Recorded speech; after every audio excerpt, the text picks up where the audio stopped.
stars take flight. Marc D with the C's got the key to life. Retro toys and comics we adore. TV and movies, let's explore. Sunday Night Geekery, it's the place to be. With Marc D with the C, let your nerd run free. Old school vibes and stories untold. Tune in, tune out, let the magic unfold. It would help if I added myself to the stage, right? Oh, well, way too big here. Yeah, I'm trying to downsize. Yep, there we go. And let's get my good friend Dadman in here. There we go. Downsizing. Yeah, I'm supposed to be downsizing. Downsizing. Yep. Hey, Mark. How are you? Hey, Great to Chad. see you. Hey. Doing Good. awesome. Yep. I'm Rocking my actually new awake. glasses tonight. Do I look okay? Yeah, you look good. You don't look really geeky or nerdy, whatever it takes. You just need the tape between it, you know. Yeah, I need the tape and yeah. Do I look like Clark Kent? No. No, not quite that. But hey, listen, I tell you, I'm happy to be awake this time of night, finally on a Sunday night. But, definitely. But well, you know, when you're here. Over that way. God damn it, Mark. Jeez. Yeah, Never absolutely. gets old. And of course, you always got to remember our great buddy Clobbering Times, and unfortunately, the anniversary of his passing is coming upon us soon. Oh man, in 2 years. Yeah. I just love Clobbering Time. Which is tough to remember, but never forget. Yep. So thank you, everyone, and let's say hi. Let me just grab everyone in the chat. So we only started 2 minutes late tonight, or 3 minutes, so not too bad. Yeah. I always say I'm sound like a broken record. You're getting ready for these YouTube shows, and you always have more stuff to do than you think. You know, you're catching up, and I need 5 more minutes. Damn it! But hail to Tim, yep, and Gap After Dark. And Gap says, I think he needs a Tesla charge, but he was entertaining, though. Now, you guys in the chat are going to have to help us out, because I was trying to get to see it, and then the power went out in our town tonight. Yeah, that's interesting. You'll have to tell us all about it after you get through the chat, because that's a story itself. That's fun to talk about, too. Yep. And let's see. There's Gap again. And we've got the Real Head Case. Great to see you, buddy. And we got the ever awesome Brian Hepburn, also a channel member. We got lots of channel members here, which is amazing. So I've got the Hail Cypher Chaos. I've got I'm in one of those YouTube programs where they try to tell you how to boost memberships and be a better YouTuber. Although I do know Mexican Iron Man, who is the greatest YouTuber out there. And I was telling the guy last session that how I'd gone from like 40 members to like over 200. Now then the last week we had like 50 more members. So the members are growing here. So the close up to everything is next this Wednesday. So I'm going to tell them I'm up to like 270 members. We'll give you guys all in the chat a special prize, not me. But I've never seen that before. Are you like Oprah now? Are you like Oprah now? You get this and you get this. You get this. Yeah. Or yeah, we got a car. Hey, Altis the Phobos. Hey, great to see you. Hey, how's everybody doing tonight? Very good. And you actually have your own emoji. And, oh wow. So let's go into the chat. And Dadman, I added you a new emoji for you too. So let's see if we go in. Everyone that's a channel member, see we got the and this the Phobos. Thank you for you bought like 3 extra channel memberships to get that extra emoji. yeah. And hey, Dadman, I haven't seen you in quite a long time. So usually I've been asleep about this time of night, Tom. I actually have energy tonight for once. Oh, both that. Oh, I got to change the name, Dadman 1, Dadman 2, because both your things are coming in the same. Oh, I better fix that now. I am unique. I am special. So. Yeah, but look, so you got that. And we added. We've got 6. We've got Chuck, Kermlon, Courtney, and we got. Now this is a new one. I hope Steve Mitchum is out there, and we've got Talkie Toaster. So we got Steve Mitchum as an icon. I don't know how that shows up, the emoji, but I thought that was pretty cool. And Talkie Toaster too. So thank you all for all the new memberships out there, which is pretty awesome. And let's see, we got Claude Salin here, and Sai says nerd. So someone says nerd in the chat. That triggers this. Get those nerds! Nerd! Nerds! What? And let's see here. Oh, let me fix that dad man emoji. I've got to go into my. I don't know how you're here. able to multitask so well like that. I can. Well, just don't ask me to do math because then that'd be really tough at the same time. Oh, math, the Barbie is sound hard. effect. Yeah, math. Exactly. I'm also impressed with that. In fact, the idea of having to run a stream is terrifying, which is why I haven't started doing it yet. It just looks like so much to keep track. It's easy just to sit here and talk like an asshole, you know. Yeah. Much easier, right? Yeah, no, it definitely is a lot less pressure when it's not your stream and you're just in. Not that you're in there as a guest. It's a lot less going on, but you get used to it after after a while. But yeah, sometimes it ends up being quite a bit. But yeah, as always appreciate everyone coming here and hanging out with us on Sunday Night Geekery, because you could be at the movie theater watching Masters of the Universe or Mandalorian and Grogu. There's a lot of entertainment options out there. So I haven't had a chance to talk to you about Mandalorian yet either. Yeah, so you finally saw. Too late. Right? Too late. It's disappeared from the face of the earth. How many theaters is it in right now? Did it? They must have pulled it back, probably, right? Yeah, they lost 1,000 theaters, 100% of the PLFs, so it's down to 3,200 theaters. What's a PLF? Is that the super fancy? Yeah, the expense of the premium large format. Yeah. Okay, yeah, like the Dolby Digital and the IMAX and a bunch of shit that theaters just make up as an excuse to charge you $10 more. But it really, half of them aren't even. They just took the biggest screen and labeled it PLF and raised the price by $10. Well, and hail to Putin, who's never seen Dadman. Dadman exists. I've seen him in person.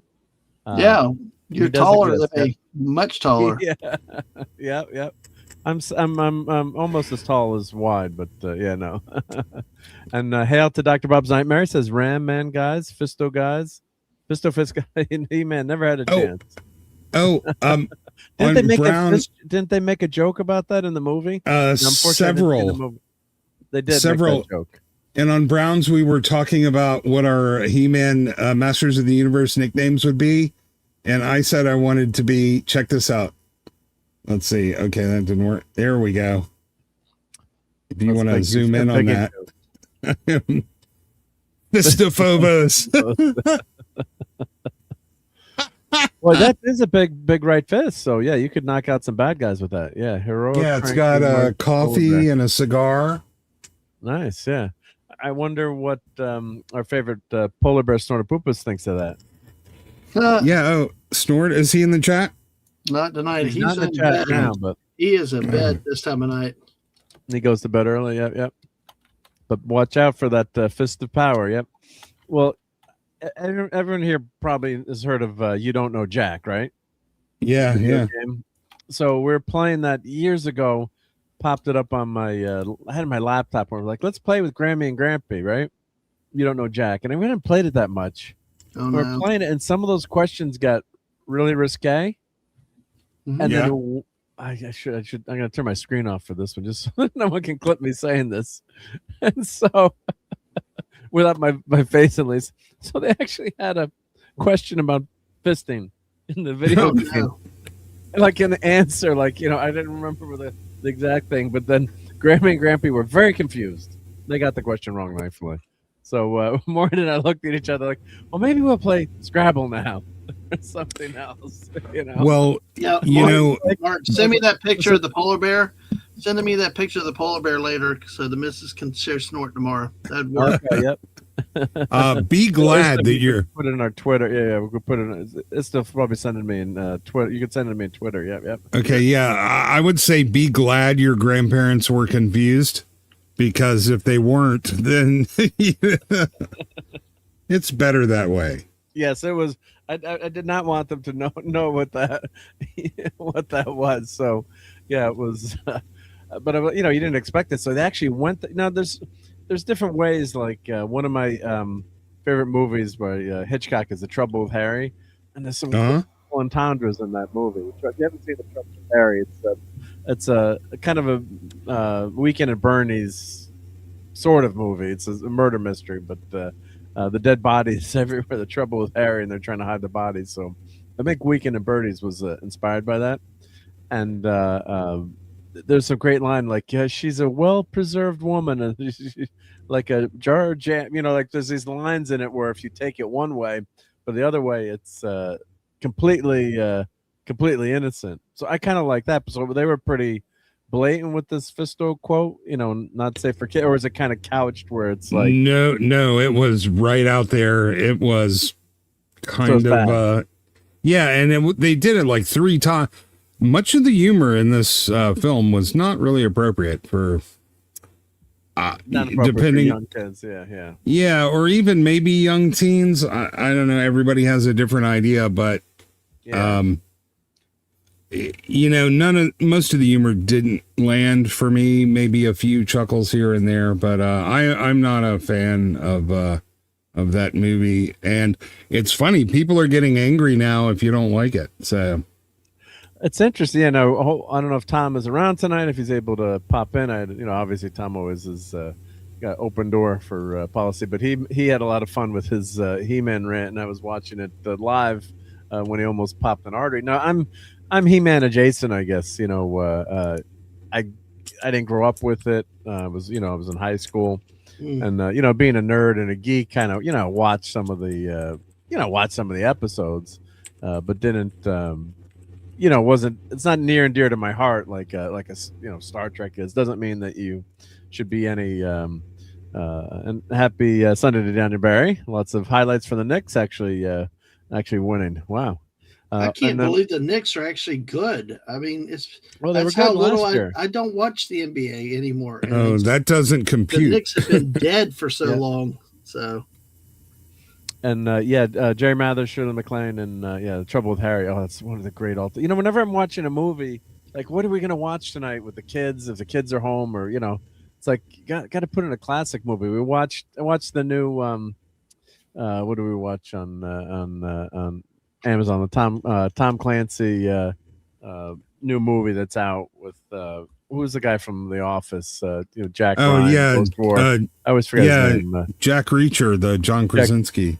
Not Jack Reacher, Jack Ryan, John Krasinski. Yeah, I mean, they did a new movie. Sienna Miller's in it. Yeah, a new movie, Jack Ryan Ghost War, but it's freaking confusing. It just doesn't land. Watching it with my better half last night. Digressing from He-Man, but why don't we watch like an old classic Hitchcock movie?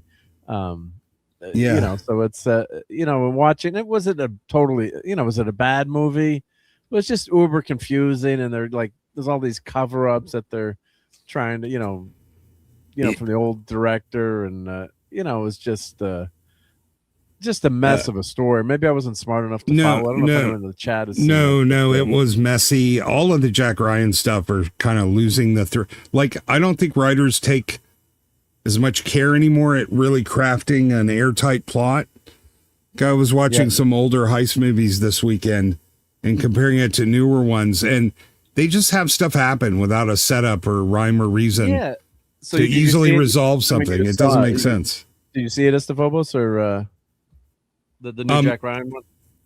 Not all. I started watching it, and it just annoyed me. I did watch the TV show that I wasn't impressed with, but I'll tell you, it was already sort of logically inconsistent and incoherent, and I hate that stuff. All right, so it wasn't just me and my wife. Then it was also that's what I'm asking. Yeah, so you basically turned it off. Then Yeah. I have less, as I get older, I have less tolerance for sticking with something that's I'm hating. Yeah. No, because we started watching, and we're like, this isn't really good. There was no motivation. Like, you like the characters, the actors are good, and so the action is good, but it just didn't knock, or hit all those buttons you want to hit. Oh, in Trouble with Harry, that's John Forsythe and Shirley MacLaine. I don't think Jerry Mathers is Jerry Mathers in that too. Oh yeah, he says Arnie. Yeah, he's Arnie. Yep. The Beavers in that. Yep. Thank you for yep. So Mark, it's like a miss. Yep. Sure. Mark, yep. Question. Don't forget. Tell everybody what happened to your power today. I mean. Oh yeah. That is a really geekery way of of almost not streaming it because that was just incredible. Since we're talking about muscle men right here, Yeah, for the people that pull don't that know up on Twitter. Yep, might pull that up on Twitter here. Yeah, because folks, if you've not heard this yet, if you don't follow Mark on Twitter, this is a crazy story. Yep. I had a friend that said that's crazy because you couldn't make this up. It was like one of those real life headlines that you just can't believe, and it was like, I thought you were kidding, Mark. You thought I was joking, right? Yeah. Yeah. Like to take out the whole.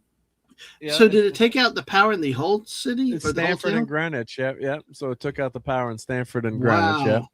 So let me put. I'll share this. Let me pull this over and share this. That's insane. Yeah. So what it is, I have a good friend who's an electrician. So I don't want to buy the New York freaking Times. Yeah. Do I have to? No, I hate with that. Let me share this. Let me share this tab and let me go back and I just want to make sure it doesn't try to. All right, I was gonna. Damn you, New York Times. There we go. Sports Illustrated. Or here's the Stanford Advocate. Yeah. I'm just trying to find a good article. Yep. That actually someone caught it on video. So here we go. Oh, really? So, wow, that's even better. Yeah. So a storm torrent, they have a massive American flag. If you drive up 95 on exit 678 WWE, there's two WWE buildings now. There's the original headquarters, which I think opened in 83, and another headquarters couple exits up. And they have this massive American flag that flies, and they've got this really cool I should drive by and take pictures, but really cool wrestling belt and some cool stuff outside the building, like a massive wrestling, like a 30-foot wrestling belt. And so this huge flag. So there's a massive storm rolled through last night. So the flag, I guess the whole flagpole went off, and then it got tangled in the major power line. So they had to the feed for Greenwich and Stanford, they had to like disconnect some of the lines. So it was like the whole freaking town almost. So I was gonna try to go see Masters of the Universe today, and it was a pain. Yeah. So this is fun. See if they've got any more pictures here. But let's. Oh, and Phantom said, yeah, my brother's a huge He-Man fan, but I think he softened his head as he liked this. It took his 10-year-old to see it. Yep. And hail to Mr. Milquetoast. Yeah, I'd love the 87 He-Man movie. I think it's phenomenal. I think it's great. Yep. So and the guy that played the detective, the bald guy, he just recently passed away, I believe. He also was a principal in Back to the Future. Yeah. So he did great in that role. Yeah. So this is crazy. Yeah. So we had in this article here. Yeah. So we had Eversource outage. Yeah, 4,022 outages. That's houses though, and 3,000 in Stanford. Are you talking about James Tolkien, Dad Man? I believe so. Yeah. He played Mr. Straight. Yeah, I do believe he did recently. Remember, we lost a lot of people this year. Yep. Like Martin lost power today. God. So when did it go out? Did it go out overnight or this morning? Well, it went out today though. So I guess it happened last night. So it became tangled in the power lines. Yep. Yeah. So 5,000 customers. So that's houses lost power. Wow. And then they had to like take the flag number because they had to knock out the feeds there. There are two separate transmission circuits. We're working to remove the flag. Oh, it shifted and made contact with an energized line that was keeping power flowing to our customers. So 20,000 customers in Greenwich. So that's what happened. Yep. Yeah. Mark, you seem like the. Go ahead. Yep. You seem like the kind of guy that would have a generator at their house. I do have a generator. Yeah. Okay. I have a generator. Yes, I do have a generator. Mark's always prepared. He's got a generator and a barbecue grill ready to go at any time. Yep. Yeah. And let's see. Phantom here says, his son liked it as a Flash Gordon vibe. Yeah, because Brian May was sucked in by member berries. This is Phantom about the movie. His brother seeing the movie. Yep. Yeah, Young Beaver. Thank you, Bob. Yep. Shirley plays his mom. Yep. Very young. Yep. Today's writing is not particularly good. Hey, CJ. Yes. Hey, Star Trek 20 years ago versus Star Trek from today. Yeah. And hail to Donnie. Great to see you. As I'm trying to let's catch up in the chat and do this article. But crews are what is permitted in the infrastructure. Crews were coordinated to remove the flag. It shifted its own and made contact with the line they called the outage. Yep. So yeah, so pretty major mess up. Let's see. There was a video of it. Oh, here's the video here. On I'm sure I could just play it on. It's a Reddit video. Let's share this tab instead. Yeah. So yeah, so let's make it full screen. Yeah. So watch this. Here comes the flag. Boom. Oh man. Let's do like that a again, fireworks show. right? Boom. Yep. Jeez. Yeah, it And is it was like from the fireworks. WWE building. Yeah. So let's do some pictures at WWE in Stanford. Oh, gosh. WWE building in Stanford. Oh gosh, you couldn't make that. So everyone was pissed. They're like, do we all get do we get like a free WWE for the weekend or for the month or something? Or what's The Rock? Is The Rock going to show up? And come on, I couldn't do any. He couldn't smell what was cooking because I had no power.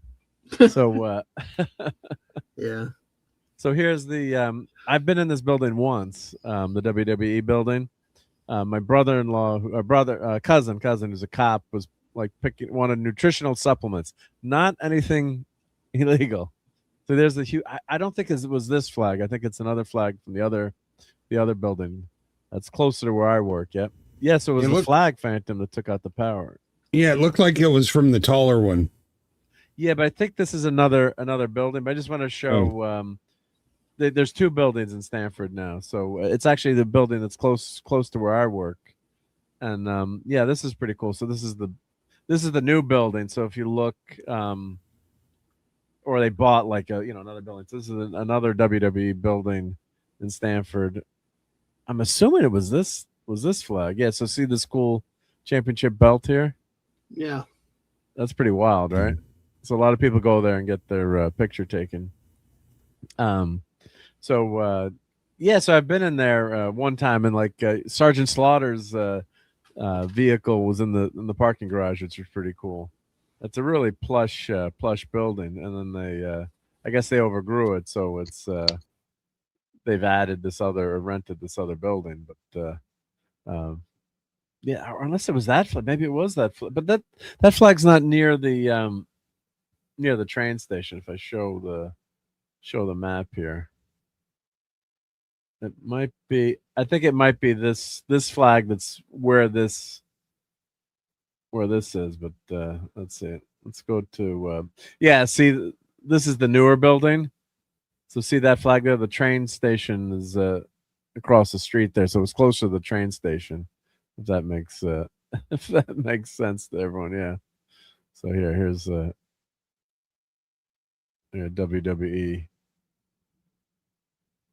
Yes, there's another WWE headquarters, like right. It doesn't matter, like right around. Is that a commuter station, or is that where the Amtrak? No, it's the main. Yeah, oh yeah, here corporate office. Yeah, so if we do this here, yeah. So this is another corporate office here. So this, I think, is where it was, because this is where that cool entrance is. The belt statue. This is all new here, and this second headquarters, and yeah, it's yeah. So I think that was the one we're watching in the picture, because there's the train station there, right, right there. So come on, Vince. Yep. And yeah, so that was our. So we had to leave the house. There was all these projects I want to do and stuff, but couldn't get them. Couldn't get them done because the power wasn't done. That's a way to get out of housework, you know. Yeah. Right. So yep. So that was our day. It was could have been worse. Yeah, we're getting an air conditioner installed, and they're gonna finishing hooking it up Monday and Tuesday. So I was laughing, like I would have. We don't have central air here, and everyone's like, "Welcome to the 21st century." Exactly. Yeah, exactly. Window Mark. units. Are you going with a mini split? You sound like a mini split kind of person. Well, downstairs eventually we'll do mini splits. Upstairs we can do in our attic. We can do okay. regular. And the guy went into my basement and he's like, I think you'd be miserable if I put if I put regular central air here, but we're holding off on that because it's another big, huge chunk of money. So we're just doing the second floor right now. But you're gonna love it in the because y'all can get a lot. It can be really hot up there where you guys and humid, hot and humid. Yep. And Jeremiah, Tom has the invite, so hopefully Tom. Sometimes Tom pops in later, so hopefully. He was just over in the chat on Valiant Renegade stream. But you can install the mini splits yourself. You don't even need a professional to do that. So. That's true too. Yeah. So, it's not going to be. It's not cheap, but it'll be nice to have and not have to carry because this window unit's never really worked that well. So I don't know if you have. Are you allowed not to have central air in Florida, Dadman, or you're pretty? No, you gotta have it. It's the way you can live. I don't know how we survived without it years ago, but right. Yeah, they also have the most excellent insulation in Florida. Triple pane windows, double gasket ceiling. It's it's really great. Yeah.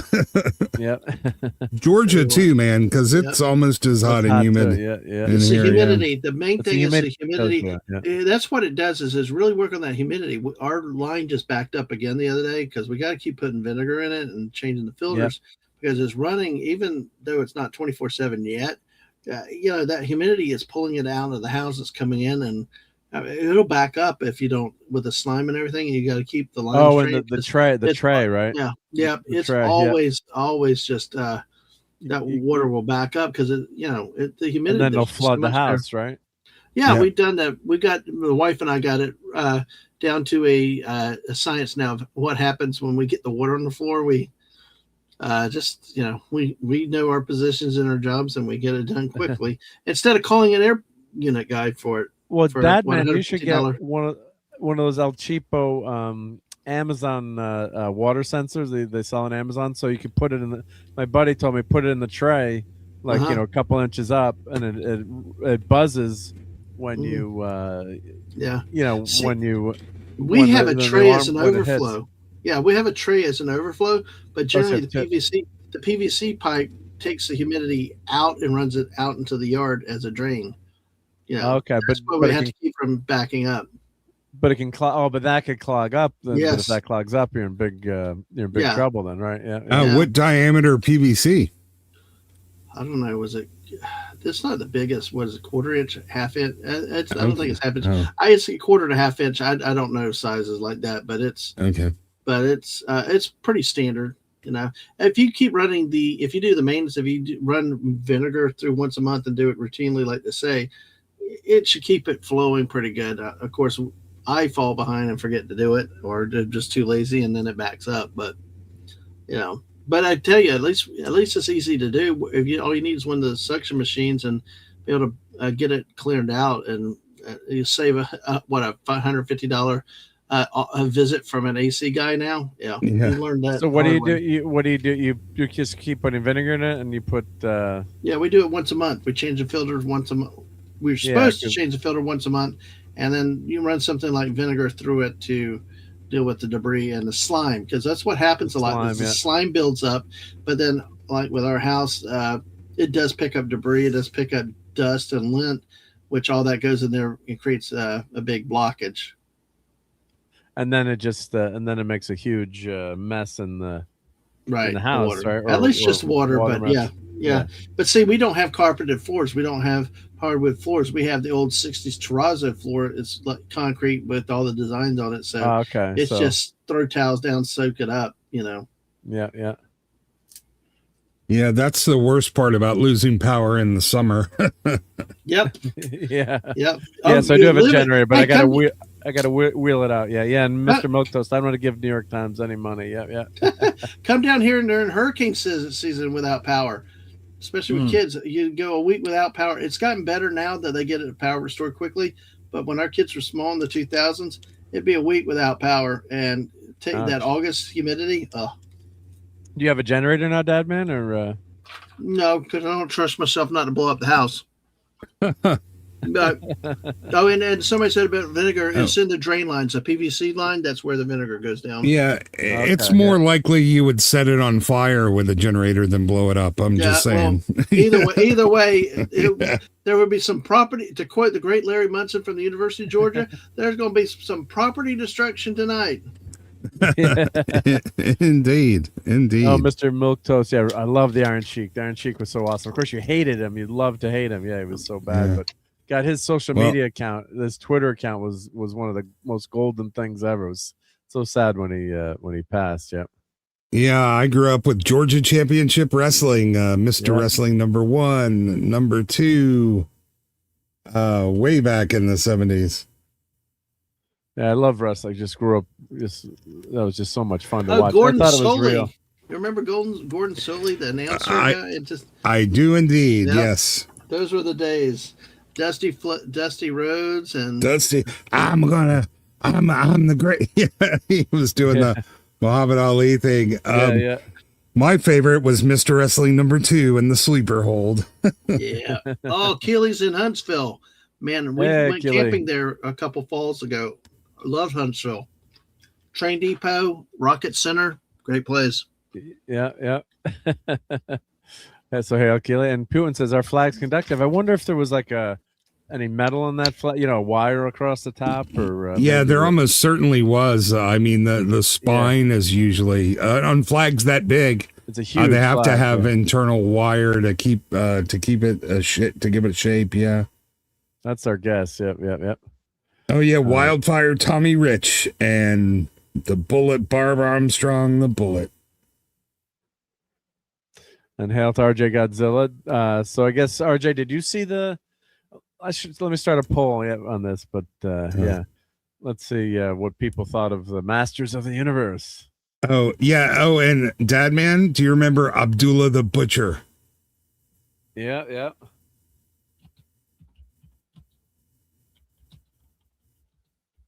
Let's see here. What did you think of Masters of the Universe? So what would be good for the A grade? Sorry, I'm muted.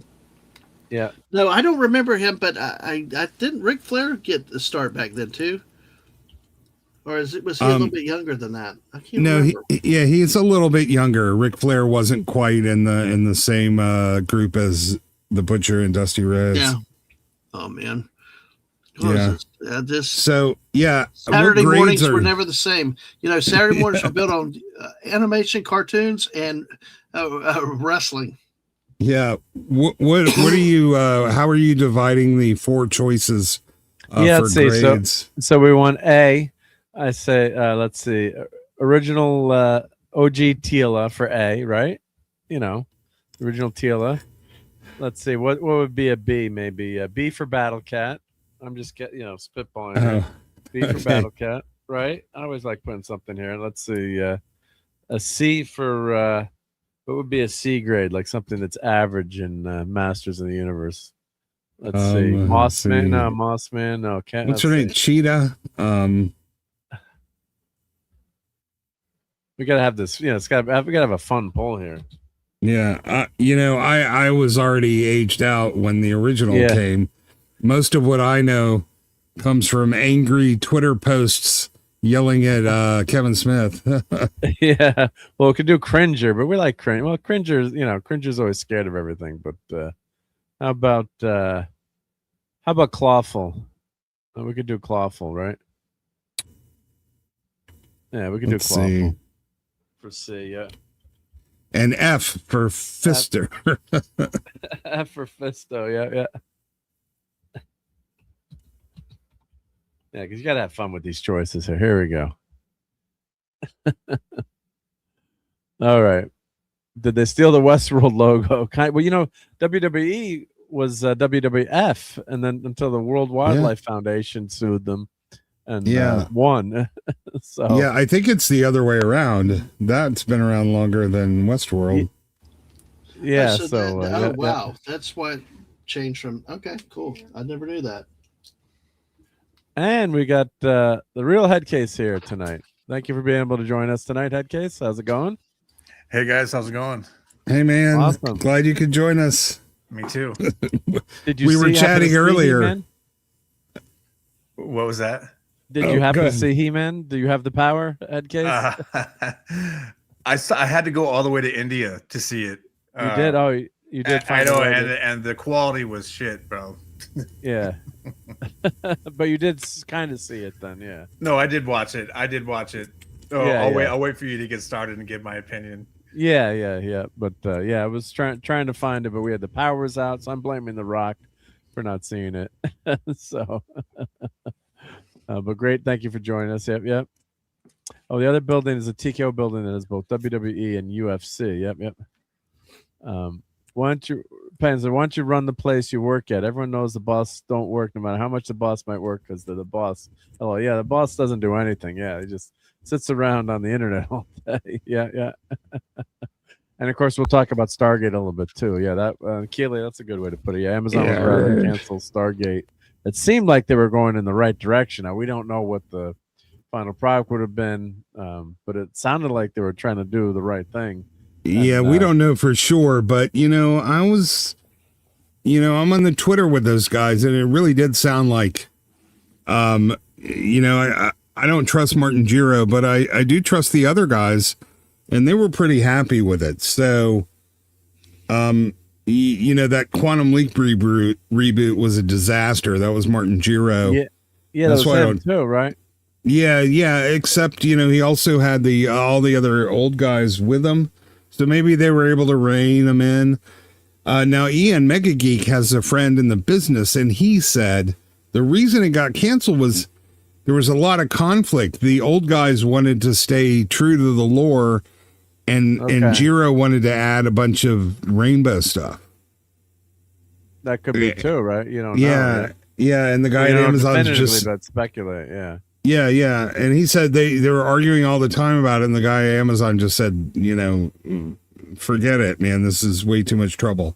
So the only thing I know for sure is the reason they tell you will never be the real reason. Yeah, you never exactly know. Yeah. So poor Tom, man. People are giving him such a hard time, and I'm pretty much in complete agreement with him. And I hope he shows up, because it'd be fun to get his take on the geekery here, right? Yeah. So, I like the glasses, Mark. Thank you. Yeah, those are perfect for geekery. Yeah, it's my new computer reading glasses. So they're like, and the guy at Costco was like, Costco, if you want to sponsor the geekery, but they were so much cheaper than glasses. Like my other glasses, were like $800 or like something obnoxious, like $1,000, something ridiculous. I'm like, oh my god, if I ever step on these, and then they freaking, I don't have them in the other room. Then I had like progressives, and they cracked like in between the lenses, so I had like this big crack. So I was wearing my old ones. But then the guy at Costco's like, well, these you can do the computer, and then you can also look down and read. So they're like super, but I can't see in a distance like the computer monitor glasses. So I can actually read. This is actually pretty good. So you like, I've been getting my glasses at Costco for the last 25 years. Do you know why glasses are so expensive? No, I mean, if Costco gets them this cheap, then something is going on. No. Right? Costco makes them. They have their own lab.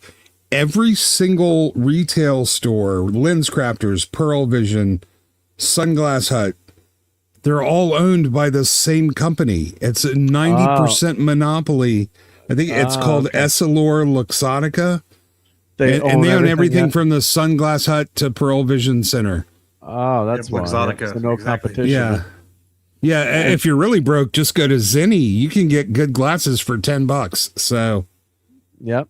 Oh, and look who's here. Our buddy Tom made it. Awesome. Yay. Hey, Tom. Oh, you're talking about He-Man. Oh, you don't really want to talk about this. You'd much rather talk about like some Barbra Streisand movie or something. Well, when it comes to this He-Man, yes. Surprise. Yeah. So Headcase saw it. I didn't get a chance to see it because did you see what happened? The Rock and WWE took out my power today in Stanford and Greenwich. Yeah. So I'll throw this back up for a second so you can see this, Tom. I mean, I seen your post about not having any power, but I didn't know it had to do with The Rock and WWE, I guess. But. Yeah, watch this. Yeah. Share this. But Mark, did you see that last Fortnite event the other day? Because The Rock was in that. Oh, The Rock was in it. I missed Yep. it. Yep. Yep. So there's the WWE flag going into the power transform, the power lines there, and knocking out a lot of the power in Stanford, and then in Greenwich. So I want my free WWE for the month or something, right? Yeah. So there's the flag. They have this I mean, it kind of looks small in that picture, but it's this massive. That's a massive transmission. flag. Yeah, that's a transmission tower. That's gigantic. Yeah. That's Tom, a big flag. I'm almost in complete agreement with the He-Man movie with you, except I think you were being too nice to it. Wow, that's refreshing because normally people are like, "Oh, I agree with you. I didn't think it was that bad," but no, man, this thing was. Oh, it pissed me off. Yeah. But also, I want to say hi to our good friend Admiral Teague here and play Admiral. this in his honor. And they say, sir, they're in Iranian airspace. And I say, oh. What's up, Teague? So Tom, I mean, I haven't seen the movie yet, but what I was saying before you were able to join was, I didn't grow up, as a He-Man, fanatic, but I enjoyed the cartoon once in a while, and I was a little bit, older. So, but I appreciated it for what it was, but it's not, near to dear to my heart like Star Trek. But I kind of see how you feel that way, where it's something you care about that much, and they just butcher it or get the whole story wrong, or the sentiment of it completely wrong. And it's kind of like what they've done to all our IPs that we love. Like Thor Ragnarok. I guess a lot of people have been comparing this movie to that, and Thor Love and Blunder, as Clobby called it. Ragnarok, you got a little taste, and it was funny, but it was maybe a little bit too much humor, and then boom. No, not even a little bit. It was excessive. They tried to they tried to force Flash Gordon and Barbie to have a baby, and the abomination that came out was this movie. I am tired of men getting ridiculed, humiliated, derided by every annoying girl boss that walks in a room, and this was, but even beside that, just the writing was sloppy. The editing was disjointed. But a couple things, and Tom mentioned a lot of those, but they can never have a woman lose a fight. They even stopped Evil Lynn fighting Tila because they couldn't have a girl lose, so they just sort of cut away from the fight and never go back to it. Sadly, that character duo of Skeletor and Skeletor and Evil Lynn are the reason I sadly have to give Kevin Smith some credit now. Because he at least had the decency to try. He didn't understand it, but he tried to make He-Man for an adult audience. And he at least got the Skeletor Evil Lynn relationship. That was pretty much spot on. I mean, I'm not talking about the sex part, but I'm talking about the fact that, look, Evil Lynn is this very powerful sorceress. Okay? The only reason she's hanging around Skeletor is because she thinks he's more powerful than she is.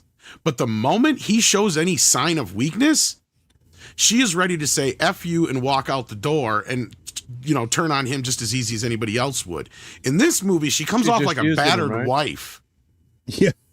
Listen, we lost an opportunity here to have something very rare, which is an epic high-budget science fantasy movie, that combines the best elements of fantasy and science fiction. There was enough in here to make something really fantastic, but instead they just turn it into, Thor, Love, and they turned it into a Taika Waititi abomination. Yeah, it makes fun of itself, which is okay into its respect, but it's embarrassed of what it is. Yeah. That's the problem. And it's also making fun of the audience for liking it. See, and that's what I hate about everybody who's praising the portrayal of Adam and He-Man and all this stuff. It's like, you do realize that everything you guys have stood for all these years, this is going against. And the way people are reacting to my reaction to this really pisses me off more so. Not so much that I give a shit that people enjoy it, but it's more so the fact that they're treating me the way that non-nerds used to treat us. Yeah. And the way people used to talk to us about Star Wars and stuff. And it's like, do you guys not see the irony here? I get it. You guys are not fans of Masters of the Universe, and you may not get it. And you may think it's this campy, goofy, gay romp. But to the fans that grew up with this, that are of a certain age, and that take this very seriously, this was a huge misstep on their part. And the box office is showing that, because regardless of the few people in our quote unquote sphere, community, whatever, that are praising the shit out of this movie, they're the only motherfuckers that went to see it, pardon my French, because nobody else did. Yeah, the marketing was terrible. Bad, yeah. Well, what I think is going on is that our sphere, quote unquote, they've been anti-woke for some time. They can't admit that they like something and it was woke at the same time. Now, it had woke and unwoke elements, but for me, that's like a little bit of shit in your food. You know, once it's there at all, I don't want to eat it anymore. And every step it would take in that direction, though, it would take 2 steps back, it felt like. Exactly. The 5 minutes of masculine badass doesn't make up for the hours worth of ridicule and humiliation that men suffered in this movie. Exactly. I'll break it down real simple. You've got... oh, sorry. I didn't know who's talking here. I was just saying, exactly, it's Phobos. This thing was a slug to get through. For just a little bit of joy, and you know, I like Skeletor on screen. They did a really good job on him. At least they didn't, you know, pussify him, like as far as you know, like the way he looks intimidating, you know. But man, you're right. This thing was a slug to get through. I'm like, okay, you know, like what is with all this padding? Just get to the fights and the power. You know, like I got the power. Well, that's the problem with the movie, right? It's the whole setup of the film is that it's about toxic masculinity. And I swear, the people who enjoy this film, you can enjoy it, but you have to acknowledge that the people who made this movie hate you. It's made by the same people who fucking made Barbie and all this other crap, and they're embarrassed by this shit. Ghostbusters 2016. Yeah, exactly. Same type of mentality, exactly that. And to them, they just know the memes, and they may have watched 1 or 2 episodes of the Filmation show, but they don't get it. They just see it as campy. Now, Travis Knight, he may have brought whatever, like, visual elements to this movie that make it feel and look like a Masters of the Universe thing, but it's really just wearing a shell, a husk of that, because it is more or less Barbie in reverse. Yeah, it's a skin suit, and you can really tell that the creators are embarrassed by the IP. They didn't even want to say the word He-Man, and anytime anything classic from the lore came up, all of the characters have this cringy laugh, like they literally stole my joke. Like I did a cartoon years ago, and I don't know if anybody remembers this that's seen it, who may have seen it on that's watching now or on this panel. But I did a goofy little Skeletor cartoon where he's like, He-Man, your name is He-Man? It's the same thing twice. Why don't you just call yourself Guy? Like they literally make that joke basically in the movie. Oh no. Like you calling yourself He-Man, isn't that redundant? It's like, that's my fucking joke, you guys. There's like and every joke in this movie is at his expense. That's really not just his expense, but his childhood. Like, 'cause that's the thing you guys got to understand. Okay, so the setup for this movie is that the movie opens up, and this also gets into what I was just trying to explain here, so I'll try to keep this as succinct as possible.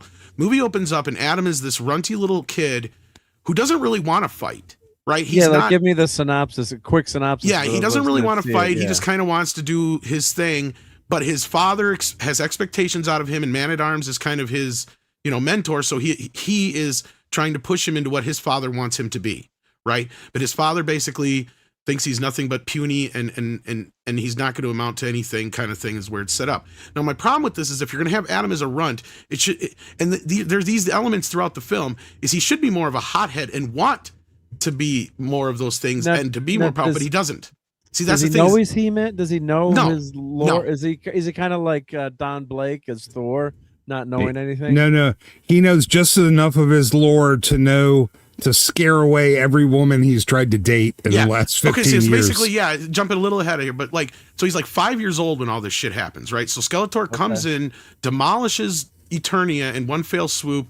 Fucking Man-at-Arms fails, but they set Man-at-Arms up, and King Randor is basically these guys. I swear they think that men are still from like the 1950s, right? Because they set him up like they're these uber macho men who can't show any kind of emotion and are complete idiots because of their egos.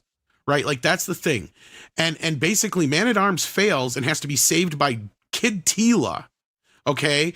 And then we move on from there to where he basically turns himself into this drunk because he failed. He failed Eternia. But in the process of all this, Duncan does that, yeah. Yeah, and in the process of all this, the sorceress shows up, gives the kid He-Man the sword, and says, "This is what you need to get the hell out of here, but don't lose it because otherwise you ain't gonna be able to get back. You just got to hold it up and say the words."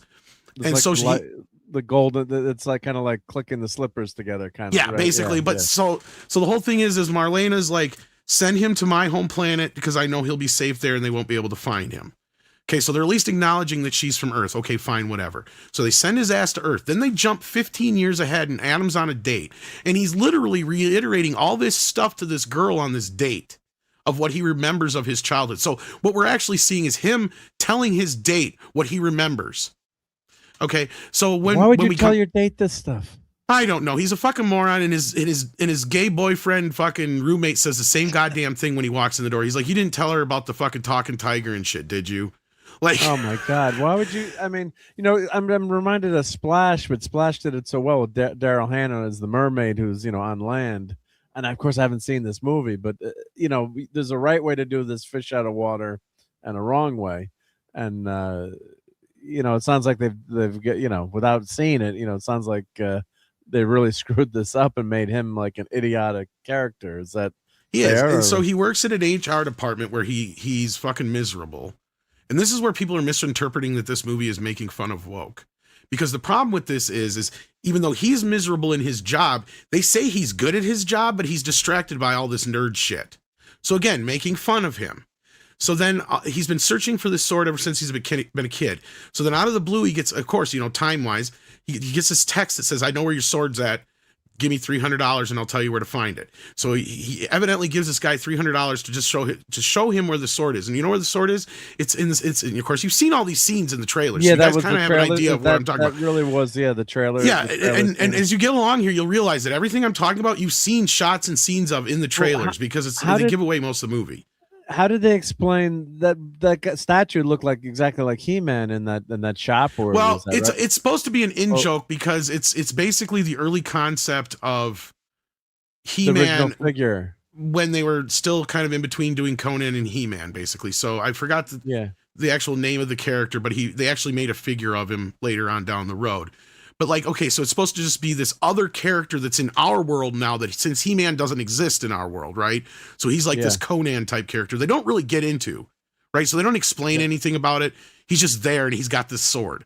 So Adam just paid this guy $300 who just found it. Right. And he asked the guy, "So now what do I do?" He's like, "It's up to you, man. I just found it for you." So instead of trying to offer to buy the statue, he just walks up and tries to steal the sword. Yes, that's what you see. But how much is the statue? Like, at least you could have had him go, okay, like, and then she just refuses it. And then you could have like this nighttime thing where he's trying to break in and gets in trouble. That would make more fucking sense. Yeah. Right. In this case, you're just going, why are you just walking in there in a store full of fucking people after you just asked everybody if you're the guy who I'm looking for? Yeah, Mark, just to let you know, you just got 20 gift membership. Oh wow, Krimlon strikes again. So thank you, Krimlon. And wowzers, we got 20 more members. When I go to this thing on Wednesday, they're gonna be like, I got the biggest growth in memberships, and they're gonna be like, this YouTube program is such a success. But thank you to Krimlon. That really helps your placement in the algorithm too. Oh, it's so awesome. Thank you so much. Yep. Let me put this up on the screen, and thank you, Krimlon. Thank you so much. This is amazing. Yep. Yeah. Besides He-Man, besides him being so stupid with the sword, like, that's the point where he's going out with women, and even though he's supposedly been on there for 15 years, he's acting like, you know, this psychotic autistic guy who still insists, you know, he's from another. And he's clearly been through all sorts of therapy and all this shit, because he even says the line, like, "You're just like my therapist. You're trying to say that I'm making this shit up," basically. So it's like, this guy has clearly been through therapy and shit for this stuff. Right. Wow. Like, so in any other real world, this guy would literally be in a fucking nut house. Yes. Okay, let's be real. But he's barely hanging on to this job, and he gets the threat of, you know, and then that happens just before he takes off with the sword. So he already lost his job. So then he gets the sword, and the moment he gets the fucking sword, he gets arrested. So then he's sitting in the cop car, and all of a sudden, conveniently, because he held the sword up and forgot all the words, but he said, by the power of Grayskull, that was enough, evidently, even though they didn't give us a visual signal of it. That was enough to visually signal to the guys on Eternia where he was. So all of a sudden, Beastman shows up out of fucking nowhere. But he's supposed to say this whole line or something? Yeah, but he doesn't. And so, but it was enough, evidently, that it sent out a signal. So they knew where he was. Because I'm sitting here going, how the fuck did they find him so conveniently at this fucking time? Right when he gets the sword. That makes no sense to me. So they throw in a throwaway line, basically. Play a couple of clips here that kind of fit in for Kremlin. Thank you again, Kremlin. That's super awesome. You're a dumbass. Double dumbass on you. And not Kremlin, of course, but the yes, Adam was adopted. And here's the thing, Miltos brings up in the chat. Yeah, it's a very good idea, Mark, to make sure you get that distinction. Yes. What other little clip videos do you have for memberships like this? Well, we've got here. Klingons do not allow themselves to be probed. Got it. Brain and brain. What is brain? Don't forget, you got directed Alan towards Moraine. Even if Adam still believed he was from Eternia, and despite all this therapy trying to tell him he was crazy, he would know better not to say that shit on a date, which is why they're going another real dig at nerds. What they're doing is saying guys that talk about Star Wars when they're on a date are losers. Yeah. How do you think I got married? You're seeing this. This is what I'm trying to say. Exactly. Yeah, I told you, man. I'm 100% on the same page as you. I saw it from the first 5 minutes, and it was pissing me off for the whole 2.5 hours. Now, do you guys think that this basically they're doing this just to make fun of people, or do you think they really think that this is funny and that we should have a sense of humor? You know what I think about this stuff? Listen, I want to say that this has coding of where they are woke behind the scenes, and somebody asked them, can you guys just make a movie that isn't woke? I know you guys are all woke, but can you just make a movie that isn't woke? And I think this is their response to I feel like some other shit was actually cut out that was probably even more woke, to be honest. But they think that this is what's normal. They're like, He-Man, that's what he would do on a date. It's like, no, that's not what he would do. This guy doesn't have to talk on a date. No, they were asked to make a movie that pretends it wasn't woke. And you can tell at the last minute, because of everything else going on in the world, they had to scramble to cut out some of the more egregious wokenesses, and that's where the disjointedness of the editing comes in. We've seen it before in other movies. When you remove the woke, there's nothing left because their ideology is all they had. They didn't really have a strong narrative or characters. They think diversity is enough. So when they ripped out the most egregious parts of woke, the story no longer flowed because that's all there was. Oh yeah, and there's some choppy elements to the story, not just because of that, but like even the violence, you can tell they had to chop down to get a PG-13. There's a specific scene that I remember, like Goatman, when he's fighting him because he takes like the part of his horn and he stabs him, and then we cut to the next shot, and he clearly stabbed him in like the abdomen or something like that, and he was going to go for another strike, but it cuts. And it cuts like he had stabbed him underneath the chin. So I'm like sitting here going, they probably cut out like 6 or 7 times where he stabbed him like 4 or 5 other places, and that was the last place he landed. And I noticed that. The whole movie had that element to it where it was like very choppy and somebody would get hit and then they would cut to a different angle and the weapon is in a completely different place. So, and now Skeletor looks really cool here. I think the costuming looks good. How visually how did this movie look? Best role Jared Leto's ever done. But he still sucks as Skeletor. Look, he's hamming it up so badly. And yes, he clearly watched the show once or twice just to kind of get an idea of what Skeletor acted like. But again, it's this surface level idea of who Skeletor is. Skeletor isn't fucking Daffy Duck. And that's kind of what they turned him into here. Right? Like, that's my problem. Skeletor is, even if his moments of humor don't come out of his ego so much as they come out of his stupid henchmen. His ego comes into play when he's losing and he's like, till next time, He-Man. And he gets away, right? Like, otherwise he's like, you bumbling boobs, I just asked you to do one thing and you can't do that. You know, like, that's usually when he gets pissed off at his people. Damn you, He-Man. Yeah, and the first shot we see him in here, he's kind of menacing, and I don't like the voice, but overall the look is okay, but you can totally tell it's either Leto or somebody in a bodysuit. That part looks bad, and you can tell the CGI skull. Yeah, people are raving about the costumes. I thought most of the costumes in this movie looked really cheap and junky, and people are going on about how beautiful, how great the costumes were, and I just don't see it. I just see Party City all over the place, so I don't know what I'm missing. So Skeletor comes in and takes out everybody, does all this shit, and he has this kind of grandiose moment, and then he stops himself, and he's like, this is where you laugh, not the crescendo, you know, and stuff like that. Skeletor would have never really done that on the show. Like, again, he is kind of a funny character on the show. He is, but not in that way. Like I said, he's not Daffy Duck. He doesn't expect everybody's like, you know, I'm the star, pay attention to me. You know, that's the way they kind of have him acting in the movie. It's more like, no, he just wants the power, and he hates He-Man. But when it comes down to to him being a cackling fool and making fun of things and stopping the moment and stuff like that, it generally has to do with his wisecracks and what he calls his henchmen, right? Like, that's the thing that people are taking out of context, because he has a very colorful way of basically calling his henchmen idiots. And that's one of the things that carried throughout the show. He would come up with these very colorful, like, they would get larger and bigger every time. And they would just be more convoluted than the last time. But they would sound even worse, because they're like, he's not saying any swear words, but it sounds like he is just berating the hell out of these guys, you know?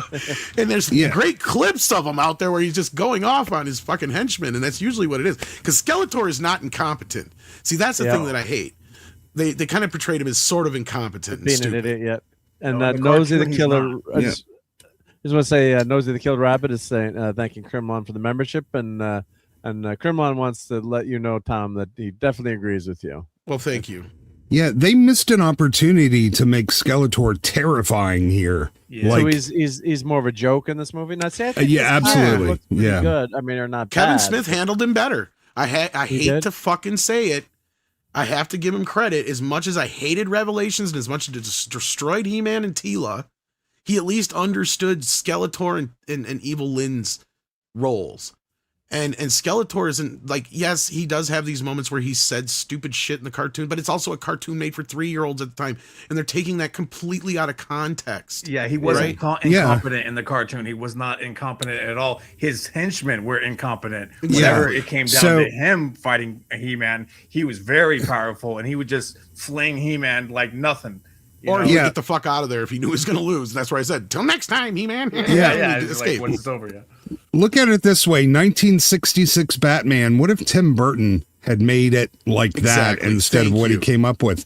This could have been the Batman of He-Man. And again, we don't get a lot of really good sci fantasy, a good mixture of science fiction, and this would have been the perfect thing to do it. And they were very hung up on the Filmation series. That was the problem. And I don't know if it was because of the reaction to the Kevin Smith film, to kind of go back, and then we'll get back into the story part here, is this movie was shopped around, and this has passed through like 3 or 4 different studios in the past few years. And this iteration itself is amalgamation of 3 different scripts, right? Like, this is still a holdover from the Netflix version that the Nee brothers were going to make. And they still get credit. Yeah, so, it's been in development hell for 10 years, and they had 6 writers on this thing. So yeah, it's an amalgamation of so many different scripts, and I think that's another reason why it has so many tonal shifts in it. Is this Teela, or who is this actor? Yeah, and I have less problems with why it has so many tonal shifts in it. She's fine, but I just don't like her character. I didn't like her characterization. Oh, she's not fine. She's a total asshole. Well, I mean, the actress is fine. Like, I have no issue with the actress. But as far as, like I just said, the characterization of her, she treats her dad like shit. Okay? Yeah, she treats everybody like shit. And people are making a lot of excuses for that. Yeah, I don't see, like... Yeah, the actress wasn't terrible. They had to give her blue contacts and change her hair. Why not? Andre said it best. She is the man that Man-at-Arms wants to be in the movie. Yeah. But they needed a diverse actress when they should have just found a blue-eyed redhead that looked everybody's like diverse Tila. in this movie. That's the other thing. Besides He-Man, everybody is fucking diverse. And I don't normally have a problem with that, but it's so obvious. It's so blatant. And that's another thing where I'm like, I get it. We could walk that fine line between, yes, a race swap and a gender swap don't always necessarily equal woke. But when it's in this mass amount, like, okay, the only other one I think that is technically not race swapped would be Fisto, but I'm not 100% sure on that either. Yeah, So, like, you can't really tell. yeah. Because you got Ram Man is Asian, for fuck's sake. I'm just going, what the fuck? I'm surprised Skeletor was a man, honestly. And I'm sorry, but totally Ram see Man, them. of all the characters in the but in the cartoons, Ram Man is the dullest of them all, right? Like, he was always this big dumb guy. Yeah. Yeah. Because he was always ramming his head into shit. Yeah, but race swapping's not necessarily bad and stuff like that. I mean, like Idris Elba as Man of Arms. He would have been fine not? otherwise. Yeah. But why not? I mean, just because they flip it doesn't make it wrong in and of itself, because sometimes it can be pulled off. Well, it depends why. With Idris Elba, you know why, because he's such a phenomenal actor. But none of these other people, you thought, oh, they were just so good, no other person could have done the job. I think race swapping is an indication of what priorities that the people making this have. Good point. And when it's not storytelling, then you're not going to get a good story. But I don't necessarily agree. I'd like to have a good actor in it. I mean, like Idris Elba. Idris Elba was wasted in this. But you know, they're trying to draw star power to get more modern people in it. People may be more willing to go try a franchise that they're not used to, like seeing an actor they can connect with, like Idris. You know, because they're trying to get different years. Let me put this in a different way. Okay, Idris Elba is fine as an actor, caliber wise. And the status of where he's at, he'd be perfect for Man-at-Arms. The problem is the portrayal of Man-at-Arms here. He is not playing a good version of him, because right from the get-go, he fails, and he has to be saved by his daughter, and he barely just gets, you know, he doesn't even get he doesn't save the queen or the king, and he doesn't even really save Adam. Like, that's the thing. And so he completely fails, and this is what sends him into a drunken stupor. The problem with that is that's not Man-at-Arms from the show. Man-at-Arms is Adam and He-Man's male like anchor. He's surrogate I dad get that, but almost. He is the guy that teaches him all the morals. And all you had to do, really quick, let me finish. All you had to do to fix this was just have Skeletor have somebody on the inside that sabotaged them, making it to where Man-at-Arms didn't fail. It's just that something went wrong, and he barely managed to save everybody who did survive. Right? Like, that's my problem with this. They tore him down and literally made Tila the man that he is supposed to be throughout the entire film. The problem is not the race swap. The problem really comes down to bad writing. Exactly. No. In his case, but I'm saying, like I said, he doesn't count. You want the best actor for a job, it could be Denzel, it could be Idris Elba. But for all of the other characters, you can tell their motives were not to pick the best actor. Their motives were to check some boxes. Say that, I'd rather have Denzel Washington as fucking Man-at-Arms. Oh, hell. Who wouldn't? Unfortunately, life called too much this weekend. I didn't get to see it. I was wanting to, but I'll definitely take a look at it, because I don't necessarily have a problem with the race swaps and stuff like that at times, depending on how it goes. Mark will tell you I like the Marvels movie. I am actually somewhat of a defender of Ghostbusters 2016, but I don't call it a Ghostbusters movie because I thought it was kind of funny with some of the things they did. After this, it's funny you mentioned that, because I actually had to give credit to Paul Feig. As much as I hate Ghostbusters 2016, at least he understood the fucking assignment better than these people did. He knew Ghostbusters was a comedy. He got it in the wrong order and got it all out of tone and didn't quite understand what he was doing. But he still at least understood the assignment enough to know that Ghostbusters is a movie about ghosts and it's funny. That must actually. I know some people who did. Yeah, it hurts me to say that. Yeah, that's gotta hurt to give Paul Feig and Kevin Smith credit. But you're right, and like I said again. If you like those other things, Dad, I there's not much I think we're gonna come to agreement on, but it all depends on the motives. And the motives that these creators had. They're embarrassed of the source material. They hate us, and they want to turn it in. Listen, really, this was a 2-hour trailer for the She-Ra movie in all reality. If you want to think about it, you're not wrong, and I don't know how much they had to dish out to do that. Spoilers, guys, but Yeah, that was the movie they wanted to make, but no, they had to go through this one first. So they were just like, let's get through this as fast as we can so we can get to and you She-Ra. still could have done that in a good way. And this is what I was getting at earlier, is if they had just adhered more to the 2000 series lore instead of the Filmation series, they would have been better off. But getting back to the story, because we left off, like, so He-Man then gets saved by Teela all of a sudden because Beastman shows up out of nowhere. And then she tells him who he is, where they've got to go, what they're going to do, and all this other shit. So she takes him home, and nobody believes he's Adam, right? Even though he has the fucking power sword, because he doesn't know how to use it.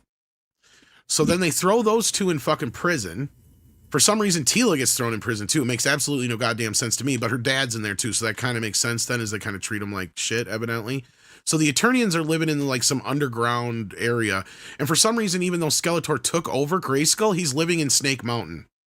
Don't ask me fucking why. People, this is again another clear indication that these people do not understand what they're making.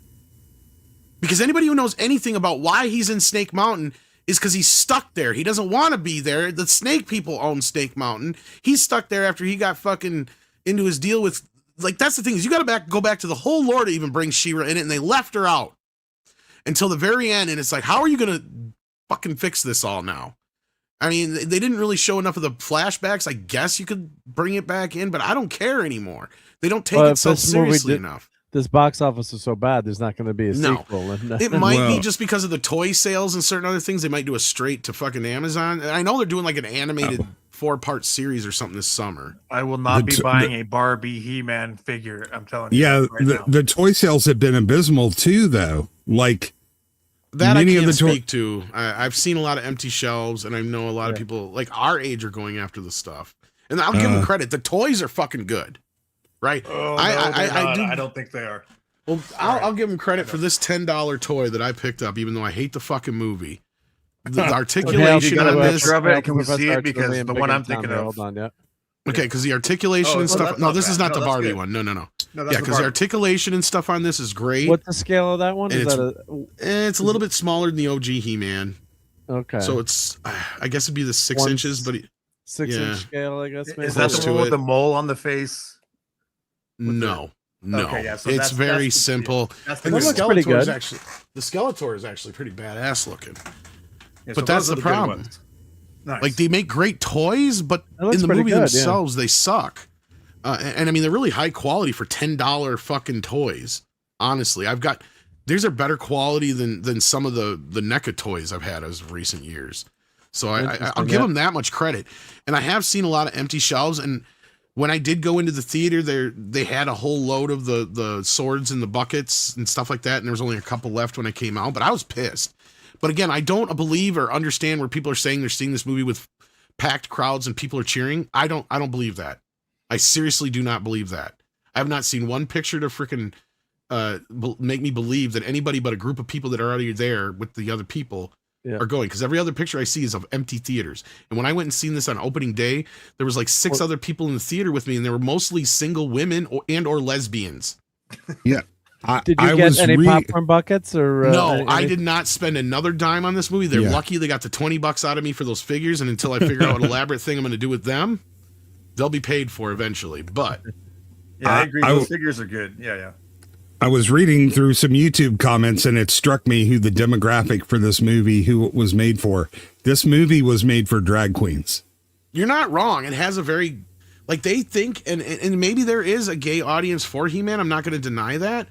But the core audience did not show up for this. And the few that did were like the stragglers and the outsiders and the people who like, and that's the thing is a lot of people are like, oh yeah, I watched He-Man growing up and I had the toys. But I bet you if I asked them if they were a bigger Transformer, G.I. Joe, or He-Man fan, their answer is not going to be He-Man. You know, and I could ask them, well, what race is Skeletor? Right? And I don't want to play these nerd games with people, but I feel there's a lot of tourists who are trying to pretend that they were huge He-Man fans and enjoying this movie, and they're really kind of showing their ass, if you ask me. And a lot of them are the same ones that are coming after me and showing their ass in that way too. Because to me, that's the worst thing you could do, because you're basically just doing what used to happen to us in high school and that the media has done to us for the last 10, 15 years. By saying that we're just a bunch of nerds and we need to get over it. It's just a fucking cartoon for babies. Just a TV show. It's just a TV show. We do have a question that Brian has put in one, and I'll get you other question too, Brian. I've been flagging him, but sorry, Frank Langella or Jared Leto for Skeletor. Without saying the movie, I love Frank was so Langella. good. It was so I love that '87. Frank understood the assignment. Yeah, yeah, he really did, and he's a good actor. And Lasher, yeah, I know. I guess that meant you like. I have another really good friend who loved Ghostbusters 2016. He didn't like what they did to the original Ghostbusters. No, but you appreciate it for. I'm saying, like I said, you think like my friend, but I didn't laugh once in that whole freaking movie. I did at times, but not when they had the cameos from the original Ghostbusters. No, outside of it, they were saying like when the guy blew his hand up and shot the bird, and then the bird went like the busted balloon. There were moments in it, but it's not a Ghostbusters movie. It's like I say with Mandalorian. I really enjoyed the Mandalorian and Grogu. I didn't think I was. At one point, I was not going to watch it, but I went. I was entertained the whole damn time. I thought it was one of the better things that the Rat had come out with under the Star Wars umbrella. But again, I don't look at it as Star Wars proper. You know me. My idea of Star Wars is the Skywalker bloodline. That is the core Star Wars. This is more of like Tales from the Bounty Hunters, like some of the EU side mission things. When I look at it, I accept it in the Star Wars universe, but it's not Star Wars canon to me. And for anyone who doesn't, and Dadman knows the Star Wars. He's won trivia contest on Star Wars weekend. Yeah. So this is weird. I'm not on the screen, but you guys can hear me, right? Because it says what I'm happened? Still You're in supposed to be. I think it's your layout. There we go. There we go. Sorry, you're back now. Sorry, I clicked the wrong button. I clicked the 4 button instead of no. the You're 6 fine. button. I was just like, okay, well, this is weird. But see, sometimes I think to enjoy some of these, you kind of have to take it in context. Like I said, Mandalorian I've never been a fan of the TV show that much. Didn't want to watch it, but as a standalone Star Wars adventure movie, I bought it. I liked it. It rung well to me. I was not bored. I didn't hate it. But I actually really enjoyed it, Tom. It wasn't just like, man, whatever. I really enjoyed it, the whole thing from start to finish. I did not expect, but again, I can't consider it like canon Star Wars because right. And I can see it from two sides of this. Like, and this is where I'm kind of pissy with a lot of my so-called colleagues and friends and whatnot. Because, like, at least with the Mandalorian and Grogu, even though I didn't have any main problems with it, or I thought it was fine, I guess, I didn't like give it like a 10 out of 10. I was like, it was like a 6 or a 7 out of 10. It was fine. I didn't think it did anything to hurt Star Wars, and it wasn't a bad movie overall, but I totally acknowledge that it's 3 episodes crammed together. Yeah. But what I will acknowledge, unlike people and stuff like that, talking about the Motu thing with me, is that I will acknowledge I can understand why people didn't like it. And I can understand why people feel like they were kind of bamboozled. Because I felt the same fucking way when I went to see the Clone Wars movie years ago. Tom, I got a question for you. Is there anything that can really hurt Star Wars anymore? That's the question. I mean, Acolyte did about as much damage as anything can to Star Wars. And that's even after all the damage that had been done. Yeah, that's my franchise right there. I'm a Mandalorian cosplayer, in case anybody knows me at all. And man, they really ruined it with the 3rd season. And I'll tell you this much, as far as we're going to get to it, I know, but I just wanted to add that, yes, there is some cute tidbits in the movie that totally, the movie's way better than season 3. I'll give it that much at least. Well, see, I had not had a chance to talk about this. Sorry, Dad, man. We just had a droid that joined us. Hey, I like his icon there. Yeah. It's because a droid don't pull people's arms out of their sockets when they lose. There's somebody I haven't seen in Mark, the tick. How you doing? Hey, Professor. Hey. Professor, did you see the movie, Professor? Or, I heard he did. Yes, I did. Hey, again. When you get that full screen, I want to see your figure because we saw Phobos. But I want to see. Oh, there we go. That's awesome. This is kind of a weird thing here because I'm surprised they never did this crossover, but probably because Kenner and Mattel, whatever. But doesn't Mattel handle the Star Wars toys now or no? Is it still Kenner? No, it's Mattel. It's Mattel. I can't believe they haven't done this, but it's weird because this is kind of like Hasbro. Hasbro. Yeah, but I know one of them Hasbro, owns the other one now too. That's the other problem. I can't remember which one is which. Yeah. But because the weird thing is this is almost like a snake eating its own tail. Do you realize that, right, R2? Because Masters of the Universe is basically just Star Wars and Conan smashed together. It basically is, yes. Yeah. No, so but one thing I wanted to Mark, one thing I did want to say real quick on Mandalorian though, that with the movie the way it was done, I mean, it did. Like Six is saying, there things about it and stuff. But what I think the bigger thing with that, because I've watched Ahsoka and things like that, and even parts of Mandalorian, I think it's one of the debates between Trek and Star Wars. Trek is episodic TV at its best. Star Wars, it was. It was, but see, to me, I remember all the hype for live action Star Wars. Everybody want live action Star Wars, but honestly, I don't think it works because I've watched Mandalorian TV. I hated it because I didn't want to keep waiting or have to binge it all. I think Star Wars is meant to be in a movie theater in one showing, not this week to week thing. I may be unique with that. I don't know. But I 100% Star Wars belongs in the theater, not on television. Yeah, and I think that's why I enjoyed The Mandalorian so much more than I did watching it on Disney Plus, was because it was one movie start to finish. I was engaged. Like I said, it's been a while since I've been engaged by a movie like that, and I really enjoyed it. And I sat through Flash. The other thing is that the seasons are a 2-hour movie stretched out over 10 or 12 hours, the pacing is much better for a movie. I just thought they did too many stupid things with The Mandalorian, but I could see it was. And I view the movie as sort of in between season 2 and season 3. There's still a lot of season 3 nonsense in it. Yeah. The geriatric X-Wing squadron. Real quick. Sorry. And we do have a 6. And thank you for 6 for donating all those memberships. So we do have a 6. I think we're the only channel with a 6 emoji, probably, right? I think, yeah. So we're extra awesome for that. And thank you to Highboy on the vertical. He donated, let's see, I guess I can't show it. Doesn't show up, but he sent jewels. He sent 200 jewels and he said send 7 for 67 jewels. I'm not I'm forgetting. I think there was like these jewel things, flow state jewels you can send on the vertical stream. Does anyone know about that? Yeah, I have no idea how they work, but I did see it. I saw it land. I saw it land, so I wanted to make sure I thanked can I show this? Does it show up here? Let's see on StreamYard. I guess it doesn't show up on StreamYard. Why is it not showing up on StreamYard? But thank you, Highboy. Much appreciated. So that was at 11. I saw it pop up on the screen. I'm like, oh, that was pretty cool. But I guess it doesn't show. Does it show up on? Didn't come across on the regular YouTube stream though, did it? Or I guess this ain't not. fair. I want to be a He-Man figure. Look at this shit. I'm sure. First of all, R2D2. That's the way he probably sees himself in his ego. Yeah. But I want to be a bad guy. I'm Tom, but my name would be Skeletor ass up. Well, he gets the cool axe. Can you zoom in mine for a second? Yeah. And C3PO show me the axe. What's my accessory? What's the little one? I see the cigar and the coffee mug, but I don't. Where do you guys go to get those made? What the hell is that? Oh, that was it was our friend's swap shop. Made those. Is that a pack of cigarettes? On Mr. Brown's coffee. Yeah, it looks like some cigars and some coffee. Yeah. I thought it was I can live with that. And then on your coffee mug, it says, "After the coffee, run off for a fist."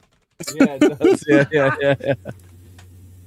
And then something just popped through. Action. Oh, what did 6 says? Stay hydrated. Oh, 6 has this very cool cool emoji. Let me see if I can share the screen here. Can I share? Oh, I can do this. Here we go. I'm figuring this YouTube thing out. Here we go. Share this tab instead. There we go. Let's. Thank you, 6. I saw that pop across and saw that flash. A very cute little turtle there. And Tom, we know, loves turtles. Swap Shop does some pretty cool stuff on Twitter too. Yes. Did he send you the Ruin figure? Yeah. You want me to send that to Mark so he can show it? Oh, I can show it on mine. Okay, yeah. And Tom, I'll ask him if he'll do one for you. Do you have a name or a character in mind? Skeletor your ass up. Okay, I'll do it. Dadman has got to run because he's got to go to work in the morning. I don't know why, Dadman. Why do you have to go to work in the morning? I wish I was off Friday. I really don't, but it's now officially 4 minutes into my birthday. Yay! Wait. It's your birthday. That's right. Oh crap! I didn't get you anything. Shoot. Well, you what keep can I give saying you're Dad going. Man? Well, you keep telling me you're going to buy a clam pizza, so I Oh, just yeah, got to that's go right, somewhere yeah. to get a clam pizza. When they open Pepe's Pizza, but I can play this for you. Where'd they go? Right there. Oh, screw you! And then, of course, we never want to let Dad Man drive.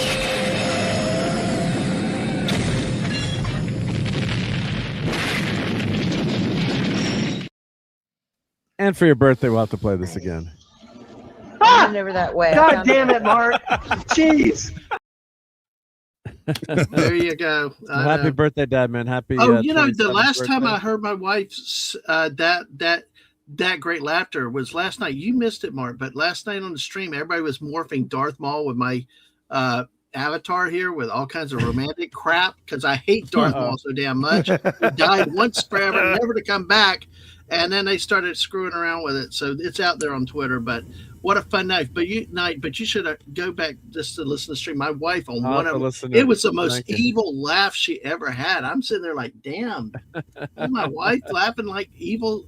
Probably a better Skeletor laugh than what you have in any of these movies. But thanks again, Mark, and thank you to everybody out in the chat. Appreciate it. Tom, R2, Headcase, and Istaphobes. Nice to meet y'all, and have a good night and a great rest of your stream. Mark, remember your hard cutoff because you got to get up in the morning. Yeah, I was supposed to. Maybe I'll go to. I can go to 1. Yeah, but I got the you're pushing electrician it showing up at 7:30. Yeah, the electrician showing up at 7:30. It was nice to meet you, Dad Man. Yeah, Take care, Dad Man. Have a good night, guys. Take care, Dad Man. And he's a real Star Wars expert, Dad Man. Asking him questions, he remembers everyone's name. Yep. So, but thank you for being here, Dad Man. Yeah, so let's look at the box office real quick because that really has how people vote, right? Yeah. Mandalorian did relatively okay, not great for a Star Wars. No, it didn't do. It lost 150 to 200 million dollars. It's a disaster. What do you mean? No, I got to finish. But the first weekend, it did. You could say it did okay if it had kept doing that. 160. It was $30 million under their lowest expectation. Like 3 months ago, they were expecting it to do double that. I don't think it is even okay. I'm just trying to say, but if you do 160, but now the movie cratered. Yeah. So if it had done 160, 120, 120, it totally tanked that first. You could kind of spin it that first week. I'm trying to say you kind of spin it that first weekend. It was okay. Star Wars movies are always front loaded though. They never, unless it was the first, unless it was the Force Awakens, they always have like a 2.5x multiplier. They're always front loaded. So I don't think they. Professor, by the way. I hit the wrong. There I go. Yep. There you go. I had the wrong button again. Yeah, you're here, but just wasn't showing up. Yep.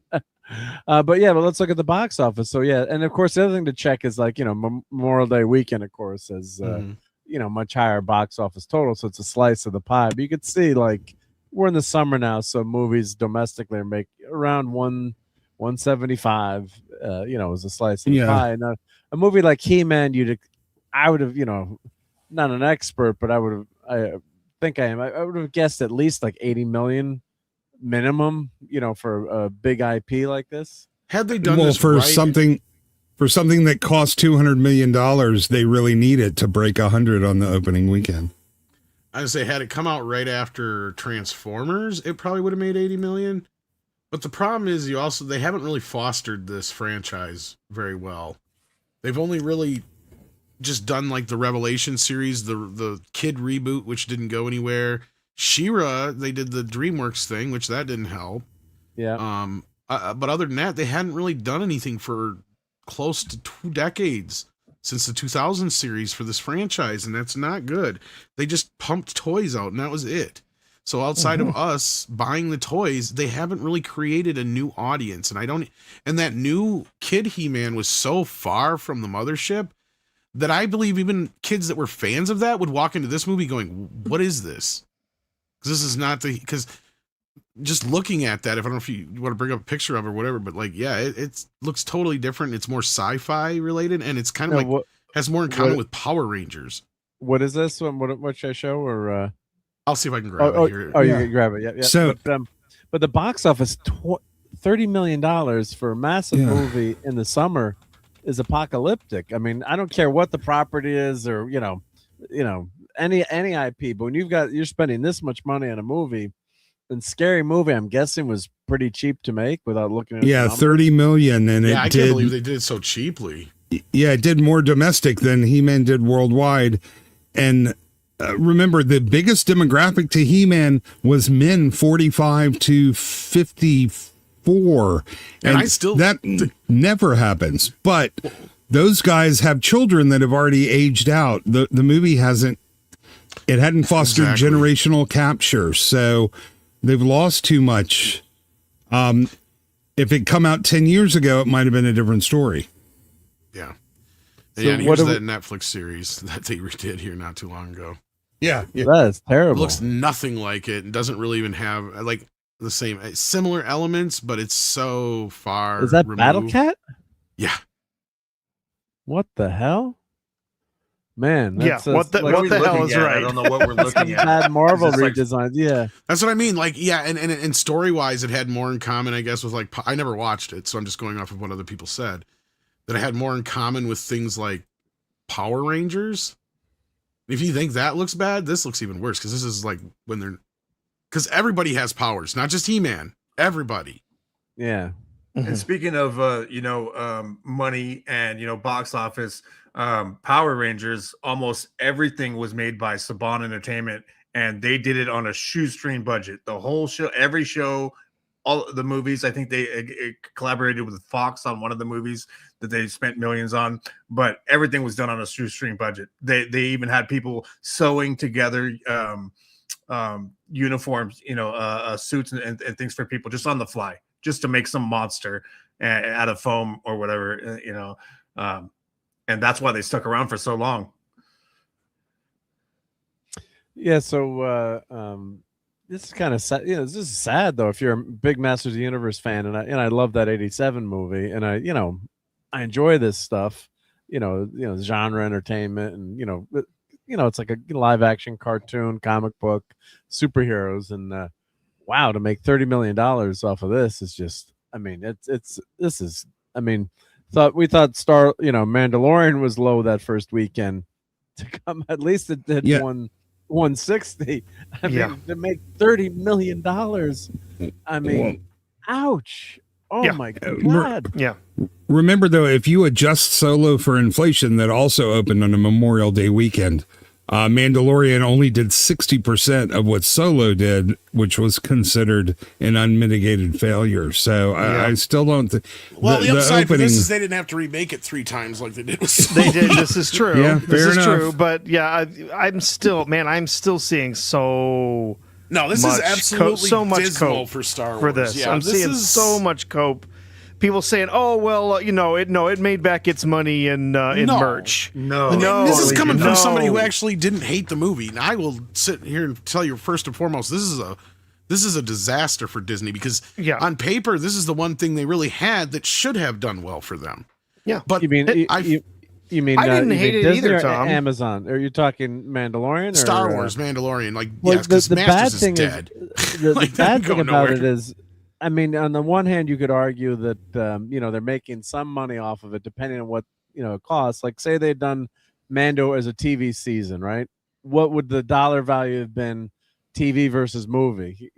That you could maybe have that argument, but it's gone now. It's dead now. So you would have thought it would have made maybe a little bit more, but actually maybe 10 million is not bad compared to how much Masters of the Universe made at 30 million. No, that's with the all worst. The hype. Especially considering how big He-Man was at one time, but that just goes with what I was saying is how bad or how poorly they have fostered this franchise over the years. But Star Wars doing this piss poor, and what I mean by on paper is because look, where they're at right now, they got nothing.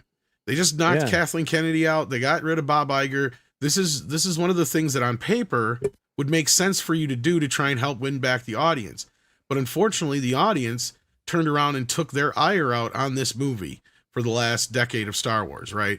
And I can understand that completely. And that's what I was trying to say before. Because it's to send a message, right? Well, like it's finally time. Here's the problem. They've already chased off a big chunk of their audience. Exactly. Yeah. There's a big chunk of the audience that they're not even bothering. It's not that they actively didn't go to the theaters to try and get back at KK or whoever. They just don't care anymore. They're gone. They've left that too, and so when you go, people are saying, "Well, it got amazing review. Look at the numbers. Look at the 89% on Rotten Tomatoes from fans." Yeah, that's because it's the chosen audience that they have left. That's exactly all they have. Professor. Yeah, as soon as far as like Star Wars goes, I was done with it. When the sequel trilogy came out, I was done. I was so pissed off about Rey and everything. And then when the show The Mandalorian came out, I'm like, all right, you better just please give me something good. And then they did. They came through with that first season. That's the the solid one everybody knows.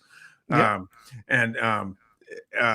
But since then, you're absolutely right. That's the only thing. That's why they came out with this movie, because they had nothing else in the pipeline. They're like, let's just give them something to keep them hanging on. Because what I think really happened is that they didn't have a fourth season. They didn't have a whole fourth season, or they just stopped production. Something. Well, we know what happened actually, but yeah. What happened? Well, initially it was going to be a spin-off into the Rangers and all that kind of business, but when Kathleen Kennedy came in and said get that baby back in the show, and they got rid of Gina Carano, that changed everything. Yep. Completely threw all of the plans off. They had to redo some of the scripts that were going to be part of season 3, had to become part of Book of Boba Fett so they could get Grogu back in there. And then they had to mess up the Boba Fett show. Yeah, they had to mess up the Boba Fett show to squeeze that in there, and then not that the Boba Fett show was Tamora Morrison's son play Boba Fett. He looks just like him. They could have totally done that. He was right there in front of everybody, and they just didn't do it. They put fat Tamora Morrison in there, and I'm smacking myself for even saying this, but yeah, like that was terrible. I can't believe that they decided to go that route. Or use a different actor, the son or a different actor. Yeah. But do you think that Grogu was supposed to go away and go with Luke then? He was going to. He was absolutely going to go. Think he was going to get his own series. Yeah. Yeah, and look at with Luke and I Grogu, think that was probably the plan. Yeah, because you could have done that as an animated series, and Leia would have been in it too. Or they could have just been regular, like side characters that came back on a regular basis as part of Rangers. But the part we do know is that Kathleen Kennedy was distracted with Blood and Bone and other things when Chapek came on board. The stupidest thing he did, and the only real bad move he made, was he said, quit messing around with this Blood and Bones thing over here and worry about Indiana Jones and Star Wars and stuff like that. And she came back in, and that's when everything went to hell. Yeah, if Grogu had gone off to train with Luke and then they brought him back for the Mandalorian movie, that thing would have made $1 billion. And had Luke in it. Or maybe they brought him back and they brought Grogu back and he had matured some. Yes, where he wasn't still just a dumb baby that takes the signals like he's a dog. Yeah, and that's my other biggest gripe with the movie, because that's the one thing the movie didn't do that it could have done, that then people wouldn't have really as much to say as far as negativity about it, is they didn't give you anything new. No. Right? They didn't bring anything to the table that we've never seen in the show before. They didn't even have the baby talk for the first time. And this is the perfect opportunity for him to call, Mando dad or something like that even. They had Grogu build a shelter. That was new. But look at the last column on the box office that's up there. Obsession is about a movie that cost $750,000 will next week have a greater worldwide gross than The Mandalorian. Ouch, yeah, ouchies, yep. And Brian had a timely question here. Marc D with a C, panel question. Where did the 87 films succeed? Well, 25 failed. Well, of course, he had Courtney Cox, right? That helps, right? No, sorry. Come on, Mark, give a serious answer. But Dolph Lundgren, he's He-Man, right? I mean, God, he's... that's kind of like one of the scenes in the film, because we never even finished explaining the plot of the film, actually. Okay, yeah. But, there's a scene where, after, his dating faux pas, he's in the gym trying to work out and he runs into Dolph Lundgren. And No. that's the saddest part of the film is like you're looking at this going, Dolph Lundgren is so big and jacked compared to this kid. Yeah, even old, he's huge. Yeah, he's No fucking way. huge Dolph and is in this towers movie? over this kid. Yeah. Yeah. And he's like, I'm just getting started. You got any pointers for me? He's like, no. No. Well, then he gives him like this thing, and then he's like, anything else? And he's like, no, good journey, kid. And then he walks off. Yeah. Well, in the 87 film, they also made for the equivalent of about $66 million today instead That's of up in the air. $166 million. Yeah, See, and that's and even debatable. It didn't hate the source material. That's the biggest difference I would between argue the they made 87 the film. original film for like $5 million. Yeah, they might have made it for a lot. I think it Because was, if you know anything about canon at that time, a lot of the money from this movie that they got from Mattel was funneled into other things. Because just real quick, so they made this deal with Mattel, and Mattel must have been green as fuck at the time because they did not understand how rights worked. Because the way they signed on with Canon to do this is they were going to pay for half of the movie. Like the movie was supposed to cost $20 million, and Canon was putting up 10, and Mattel was putting up 10 for some reason. So for those who don't normally understand this, in Hollywood, normally you would just buy the rights and it's up to you to pay for the movie. You bought the rights, now you get control of it and you get to do it. But maybe it had to do with Mattel wanting so much control over it. I don't know. Maybe that's why no other studio wanted anything to do with it. Either way, that's the way the deal went down. So Canon went and spent the $10 million that Mattel had given them. Yes. And then Mattel's like, where's our movie? And they're like, well, if we don't have any money left. And like, what do you mean? Well, the movie's not done. We're like, well, what is it going to take to get the movie done? Where's the money? We don't have it. And they're like, well, what do you need? We're like, we need another $10 million. So they fucking gave him another $10 million. God bless Canon Film. And then they took another $10 million out of the production of Superman 4. Superman 4. Yeah. There's a lot of Put that mob into the- stories involved with this and some other shit. But like, Oh yeah, at the end of the day, everything. When you talk about canon, it was a pyramid scheme. It was a. my guess is they spent about $5 million on the movie. Actually, Yeah, maybe. I mean, the movie didn't look bad. You have to say, No, it didn't. They did as much as they could with what they had. It really is And- one of the best looking canon films. It really, it's And a they- solid production. And they didn't hate the IP. They treated it with respect and reverence with the resources they had. Yeah, yeah, and I think it's the Brian is saying the cheap bastards that were Canon, but of course the people making the movie probably tried to they Now, like, as far as like, I was just talking about this on another stream. Like, as far as like nailing the Filmation series, absolutely not. It's horrible at doing that.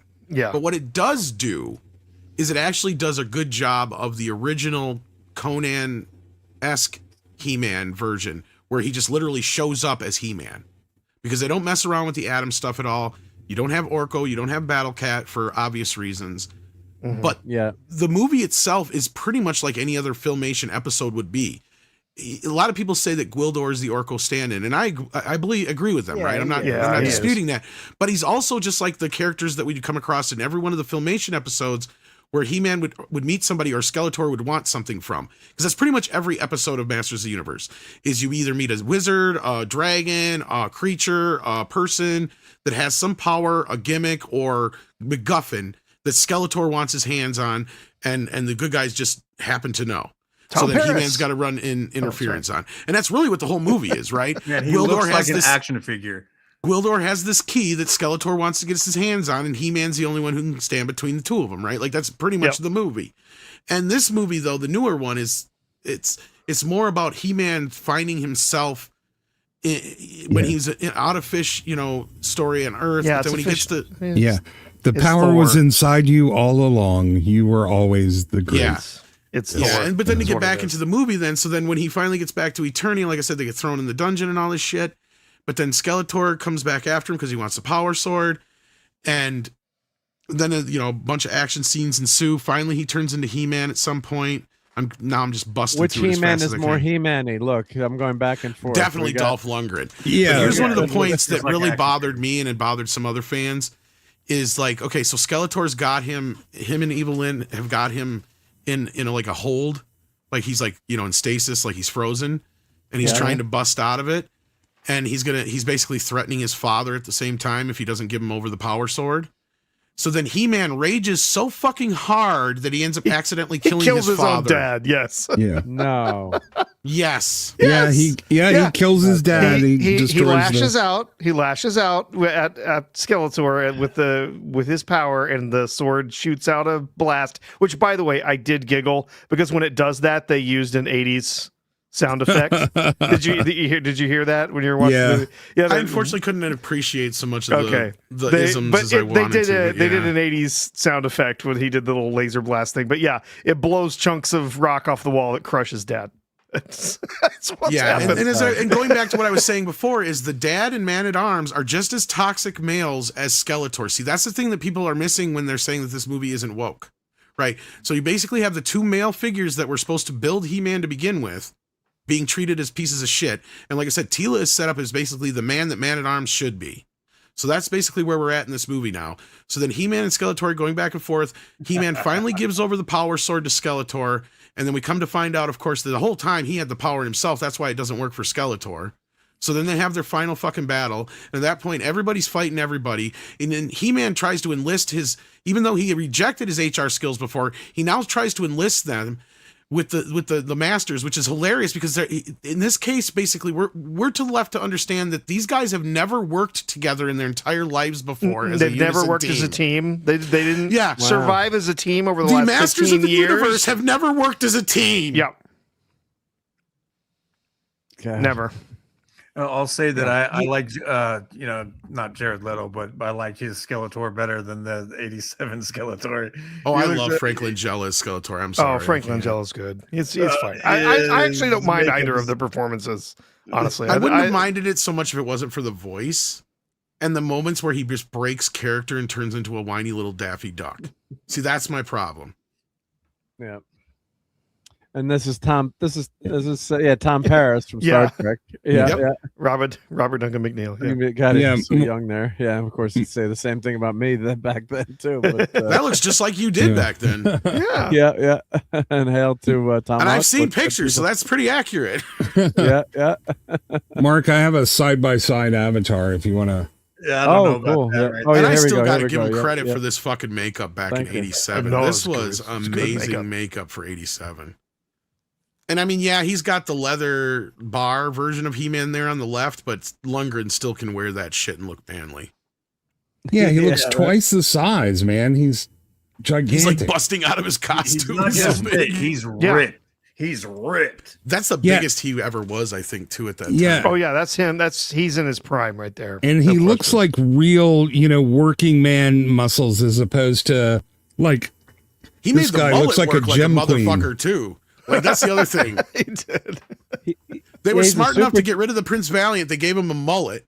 But it's like, you know what? It still looks cool because it's Dolph Lundgren. I wish I had hair like that. Yeah, right? I wish. Yeah. No shit. I wouldn't say anything to him about it. Super genius, too, don't forget. He went to MIT and was accepted at MIT. He's got a doctorate. Yeah, he's a chemical engineer. Yeah. Wow, that's really cool. I did not know that. Oh, yeah, no, he's an uber genius. Yeah, and he was... He actually got bored of it. That was why he became an actor. Because I think he was a professor or something like that, or he was on the verge of becoming one, and he's just like, I'm bored of this shit. Well, he was supposed to. Well, he got into bodybuilding and stuff. Yeah, to the MIT, and then he got a gig as a bodyguard for Grace. Grace Jones. Grace Jones. Yep. And then he got picked. Then he got noticed. Of course, when you get noticed, you're that big. Can I say he's a good-looking dude? I can say he's a good-looking dude. Yeah. Even as a man, a straight male, you can say he's a good-looking dude.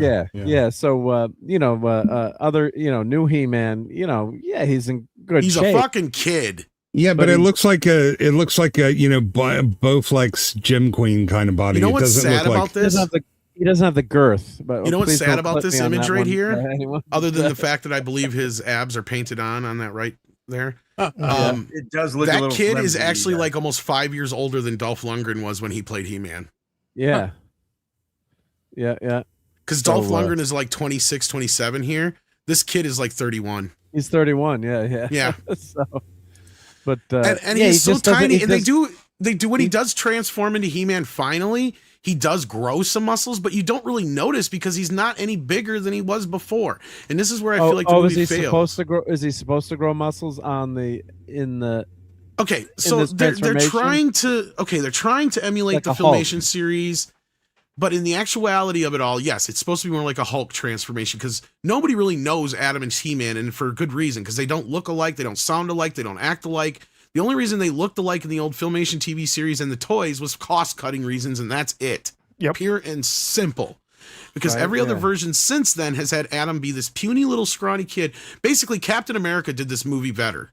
That's the problem. Captain America already made Masters of the Universe what it should be, and they're never going to be able to do that now.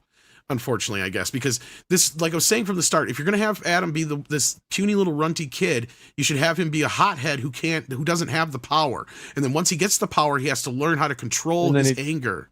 And then he transforms into He-Man, and he becomes massive. And in the show, like Adam's a pretty big. In the original, yes, but in every other version, he has not been. That's my point, right?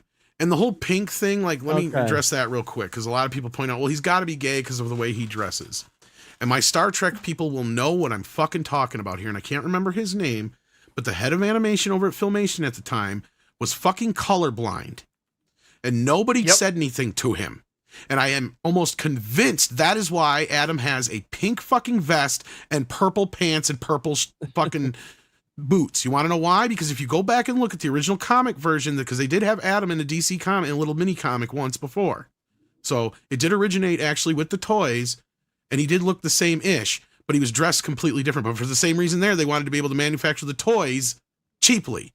Yeah, that was Hal Sutherland. I was gonna say, you're talking about Hal Sutherland. Yes. If you watch the, which actually was kind of funny, I've been watching going back and watching the animated Star Trek, the animated series over the last couple of weeks. Yeah. And Hal Sutherland get his signature there at the end of every episode. But yes, he was colorblind. Yeah, pink so, Klingon. Wouldn't say shit to him. Yeah, pink Klingon uniforms. You would get all kinds of weird problems. Yeah, well, I think Adam's blue vest turned into pink. To be honest with you, that's my point. Yeah, I probably shouldn't do this, but I'm going to share a picture of myself. Let's see who was bigger, the new He-Man or me back then. I'm going to probably shouldn't. You share probably this were actually. Let's see. And I don't mean fat wise either. I know you're pretty svelte.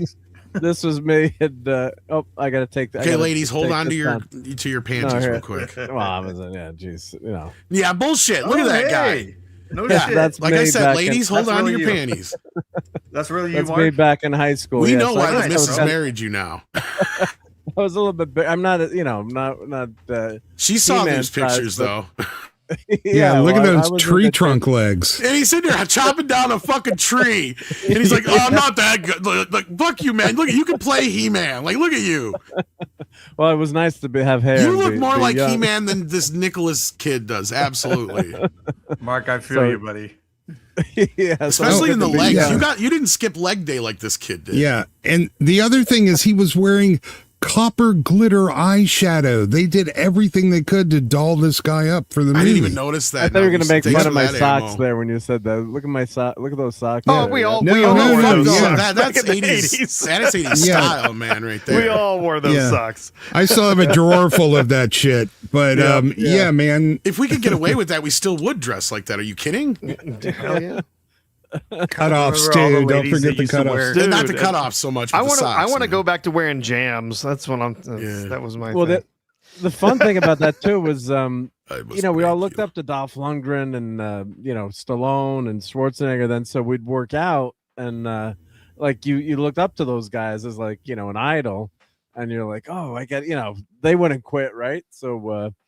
I don't want to pick on the actor, but he just doesn't, maybe he didn't have enough time, but he just doesn't look, and not that you should take steroids or anything, but certain people, like I could always bulk up and gain weight or muscle easily. Like other friends, we played sports together. Like my other good friend, Brian, like just could never put on weight. He was drinking all this protein stuff. He's like, F you, man. You just put on these muscles, Well, I'll tell you this much, Mark, it's a well-known fact that food was way more nutritious back then. Oh yeah, absolutely. And so you could be like that. You could just get big by eating a bunch of good food and working out. And now it's just all the vegetables are just drained of basically any nutrition, really. Yeah, water. you would have made a perfect prop for rugby. By the way, how tall are you, Mark? I was almost 6 feet at one point. I think I shrunk. Yeah, 5'11". Yeah.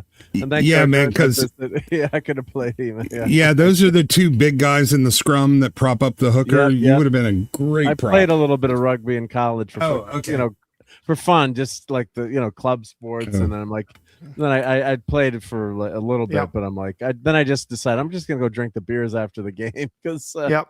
and I was in Yeah. engineering too. I was not that it's it was a pretty tough major. So like, Well, Yeah, but Ista knows nobody- a little something about propping up the hooker. So, Yeah. I also know a little bit about drinking the beer, but dude, the engineering department drank more beer than it. I guess my school was all engineering, but Yeah. like, But Dolph pulls this off because he's just so damn big, and yeah, there's He's not a many beast. guys that are huge. yeah, it's not just that. It's true. It's a lot of that, but he has screen presence that the other guy Yeah. just doesn't have. Look at that physique. Hell, Jill. Yeah, so he's and I'm guessing he's on the roids too. Unfortunately, which do you think he was? Do you think he was? I don't in know. eight- Anybody in else 80 know? Well, they said they took him for which came first. Are you Rocky, kidding me? In the 80s, Rock- they put steroids in Wheaties. Yeah, and Rocky, Everyone. they admitted. Yeah, what year was Everyone. Rocky? Shit, I thought they even put steroids Rocky in 3. fucking Twinkies in the 80s. It was just like, Yeah, that's we'll what I teach these miss. fat fucks. That's Hey, why let's those bring that Twinkies shit don't back. taste the same, man. Damn it. Yeah, everything had steroids and cocaine in the 80s. I mean, Rocky 4 made you want to work out like crazy. Honestly, like that's God. what made the 80s run, if you think ridiculous. about it. Speed, cocaine, and steroids. Carl Weathers was ripped too in Rocky. Yeah. Mhm. Oh yeah, Well, fuck, yeah. wasn't yeah. it Hulk Hogan who said, like, on the WWF thing, they used to get the steroids handed out with the fucking paychecks? I mean, come Yes. on. It was like, we didn't pretend to not. We No, knew. yeah, Yeah. yeah, and Yeah, they're well, I think trying to this. say we didn't know, and my God, Vince was Yeah. on the roids too. I mean, obviously, Obviously. Yeah, yeah. No, the Every roids- guy. The I've been to roids his- were on Vince. What do you mean? Like, it's more Yeah. like the I've other way around. I've been to his house, and Did you get shit on? No, thank God. But there's a big. It was for like a political fundraiser, but there's a big I'm just because picking. Linda was running for. I know, but Linda was running for Senate and offices, but and I'm Yeah. involved in local politics. But there's a big, huge picture of him in his living room with his arms. Well, you can't see him with his arms. Yeah. Like let's put and he's a big. I've met him in person. He's a big fucking dude. So, Yeah. he could have played He-Man better than this kid. It looks like. Oh, this And- scene right Ron. here. Oh, this scene So what's pissed me about- off. You mean so it was him, much. Austin? It was him all along? Yeah. Don't fool This is yourself. Ghostbusters 2016 right Oh, here. and, Literally I hate it him more walking that on Battle the Bones screen. is hidden in the background there. Like, Yeah. anyhow, that God. being said, yeah, this scene pissed me off, and not so much for the joke element of it. That's bad enough. I was already expecting that. Why are you using a Highlander song in a movie you just made fun of Highlander and not even 20 Because minutes ago? Amazon is making a Highlander movie. Yeah. I thought Lionsgate was. Nope, They ruined it's it. Amazon. Amazon MGM is the one that's Yeah. making Highlander. Did Yeah, they and pick it they- up or something? I thought it was Lionsgate. Huh. Nope. Yeah, and they ruined it. They kind of shot their load early, man. I wanted that. I wanted that queen to come up. But don't fool yourself. Every guy who plays a superhero now, every one of those Marvel guys are on roids. There's just no way to do it. Well, yeah, don't. And the don't thing kid- is here's the spot where, and this is what bothered me about the movie, because I actually liked the music, and that's one thing that everybody's praising that I can agree with. My issue with the music is the placement of it sometimes is out of place. Yeah. But they actually took the old Shuki Levy score from the old TV show, and the guy that did it with Brian May of Queen, they did an excellent job with it. But you know what they lack? We hardly ever get the He-Man theme. It's a lot like it's like did you guys forget that there's a He-Man theme here? I hear the Eternia theme, Tila's theme, all these other themes throughout the score, but we only get like once does it ever do the actual He-Man kind of theme. And it's like, here's where you actually bring in a band to do a new version of that, and they did do a song called Masters of the Universe with the Darkness. And I'm like, why didn't you have them do a new version of the fucking theme song too? And that's where you play this here. Yeah. It's right When here they in this brought- spot. When it started playing Four Non-Blondes, though, dude, I about threw up. I was done. God. So they're playing. What are they? They're playing Master of the Universe by Princess of the Queen? Universe by Queen. Princess They're of doing the right Universe here by from Queen, Highlander. yeah. They're from the Highlander And film. Brian May actually does play on the soundtrack, He so the does. actual score is really Oh, good. God. But they have this great. They have what had an opportunity for a solid hero moment. Here comes the gang. They're they've broken out. They're gonna start tearing people a new one, and they have to interrupt it with a stupid joke. Yeah, could you imagine had you had like, oh, they start coughing because there's too much smoke. Because there's too much dust blowing around, and Yeah, and then it's a Guardians of the leans Galaxy over type and throws moment, up. Yeah, every sincere moment in this film is undercut by a joke. Every single attempt to be earnest is ruined by shitty Marvel humor. Yeah. Also, like Takiti Wahidi is when they're talking about cancer, and then they throw in a joke about they have a really serious moment in that movie, and then boom. Well, speaking of that, like He-Man gets over the death of his father pretty fucking quick. Oh yeah. Yeah.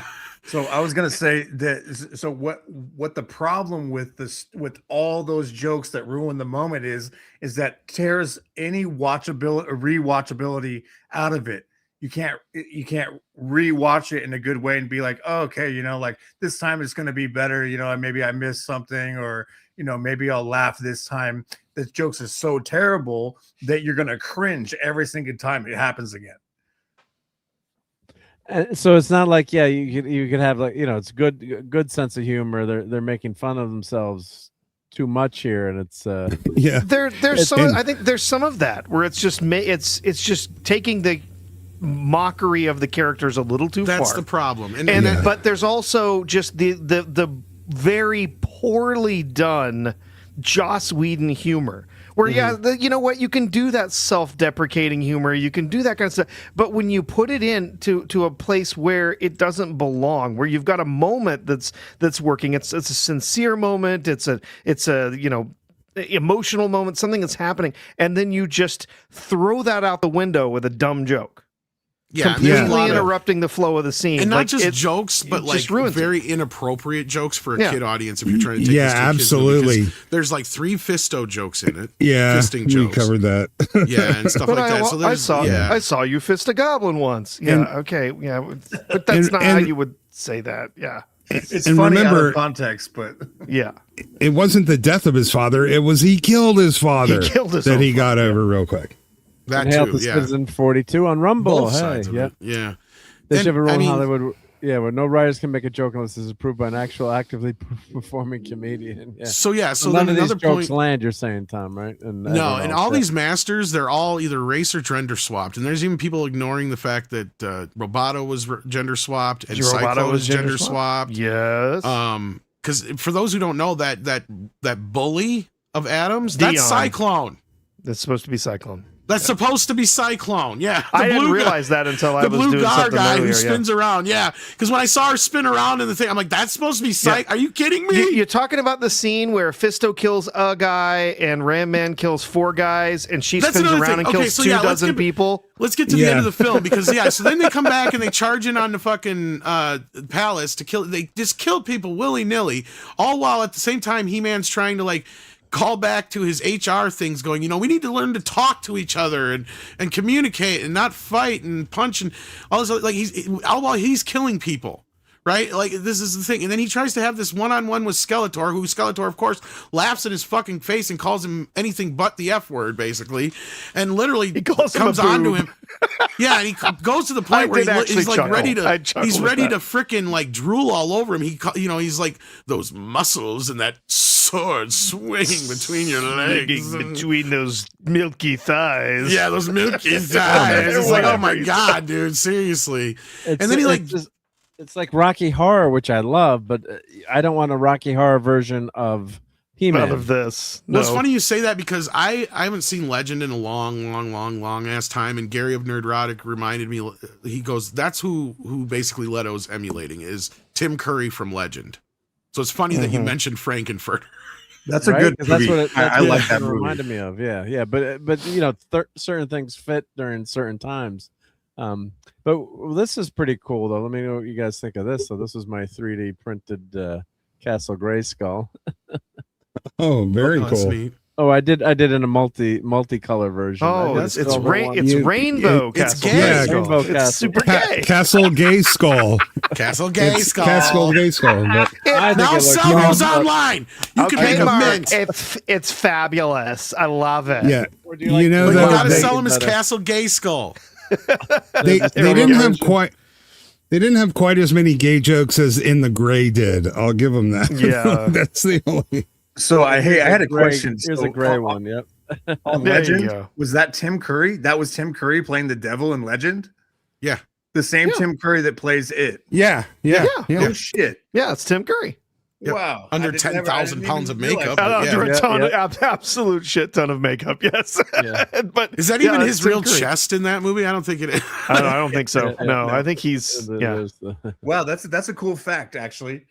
You never knew that? Yeah. Huh. Tim Curry's a hell of an actor. Oh, man. God. Yeah, Yeah. he Tim is. Curry would have been a perfect Skeletor. Don't get me wrong on that part. Yeah. But and Jared Leto playing Tim Curry as Skeletor just doesn't work for me.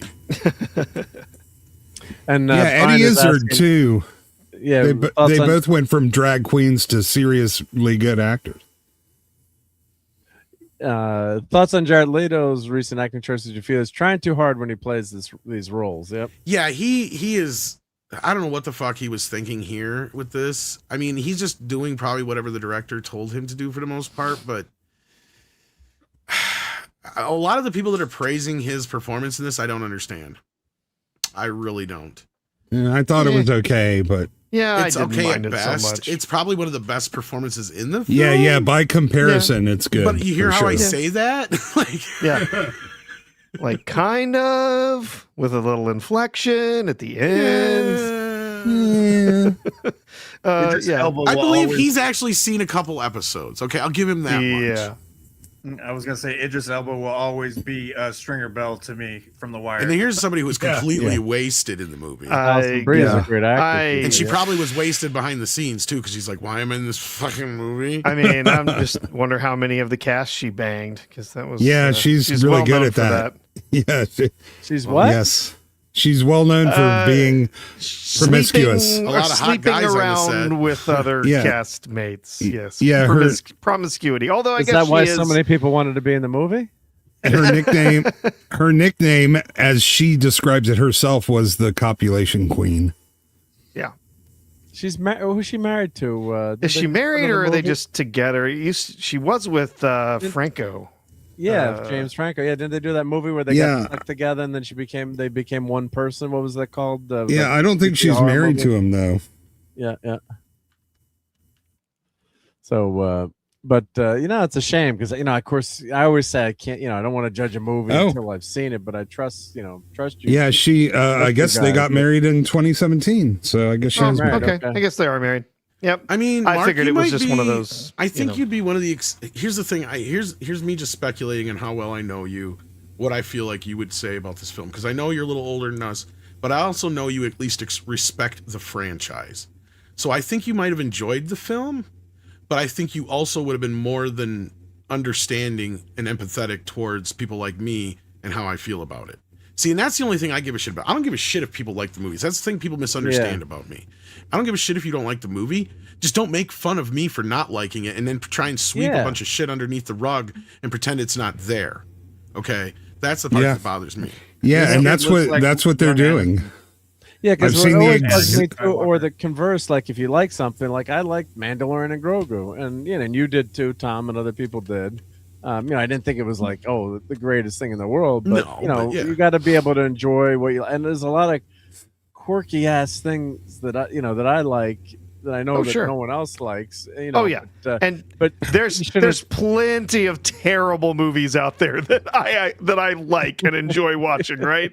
There's crap out there that lots of people would call out as being terrible. That I'm like, come on, that's And I a even fun movie, acknowledged, right? like, that I know that fucking Morbius is bad, and I feel sorry for anybody who that is their very favorite character, right? Yeah. But I unapologetically love that movie for how bad it is.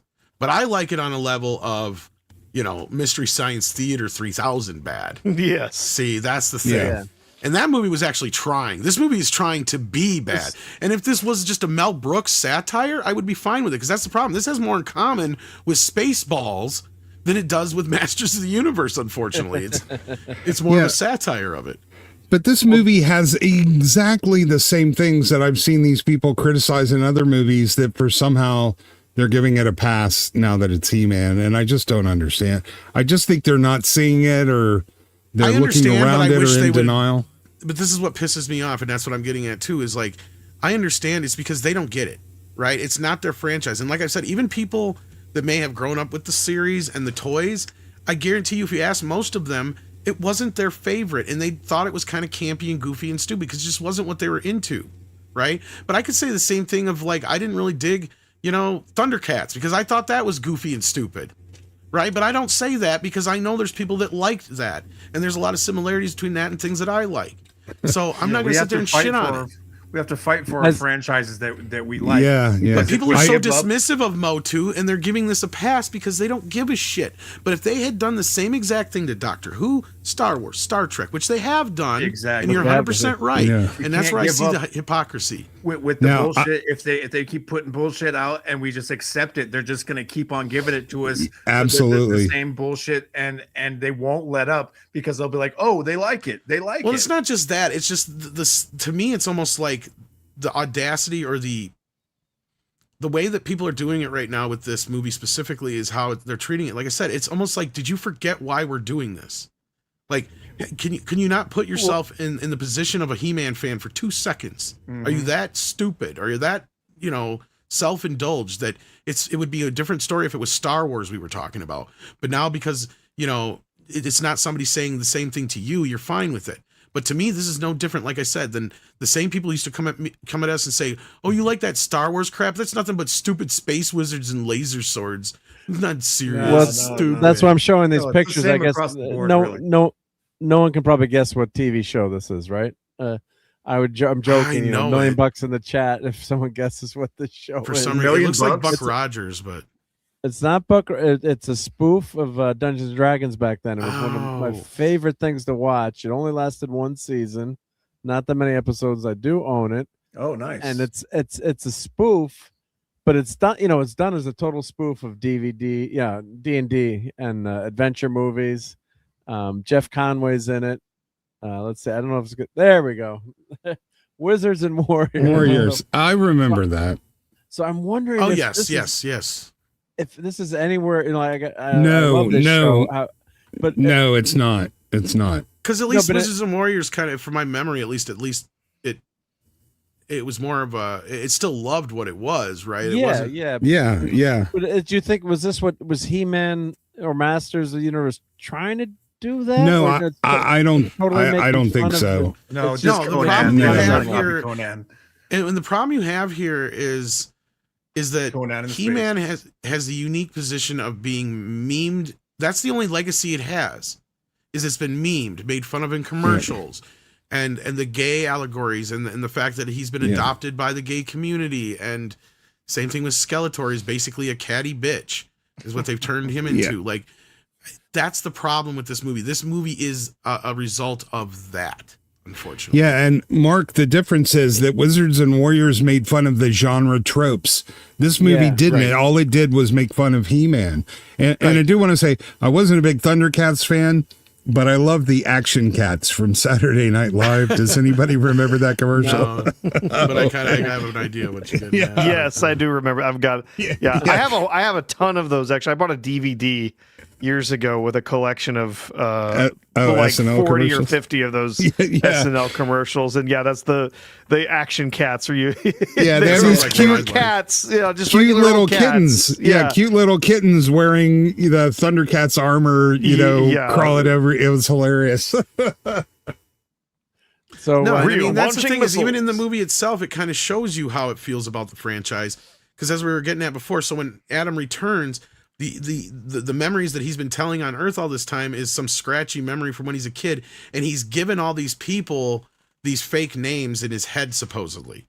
So they're basically making fun of all the names that these characters without even telling us what their real names are, right? So we have no idea what Fisto's real name is or Ram Man's real name is, but they all make fun of Adam for him calling them that. At the very end of the movie, they are still laughing at Adam, not with him. Oh, that Yeah, sucks. because even at the end of the film, to jump ahead, like he's like, oh, so he's going off to transform again. Yeah. He still acts like we don't know. It's like, that's kind of the they're whole like, movie in a nutshell. Yeah, they're like, isn't he so stupid? And then they do these big belly laughs that come off so. They all lean back, grab their stomachs, and go, ha ha ha ha ha. Just to make fun of the old Filmation show, yeah. And then Orko, who has not been present or mentioned or anything throughout the entire movie, pops up at the very end of the show Orko's to at give the you end? to give you the lesson that they learned. And it's more or less just a joke. It's like, did you not understand what you're doing? Like you're just making fun of the audience, and I can't believe so many people are giving this a pass. Why didn't they do Orko? I don't know. And then they bring in the anorexic Shira after the credits, who I sent you my tweet about that. Like, if they had the men be so lacking in physical resemblance as this woman was, like, what's the context of She-Ra in the end? It's just like kind of like a Supergirl intro, or she's just standing off looking. I think, like I said, I think this movie was just a setup for a She-Ra movie. She's not really doing it. She's just sort of looking off into the distance. Shows her mostly from the back, but obviously it's an intro. Yeah, it's like Thanos was in the first Avengers movies. They just sort of show him there. yeah. Who my brother-in-law thought was the Red Skull, and had a big argument with him until I said, "Do you know who you're talking to? Do you know who I am?" It would almost made more sense on Earth for Adam to be as goofy as he was if Orko had come with him. See, and like Orko just kept like disappearing on him all the time, and he's like, I can't be seen by people, like, and he's like, yeah, but if you don't show up, then people are gonna think I'm fucking crazy.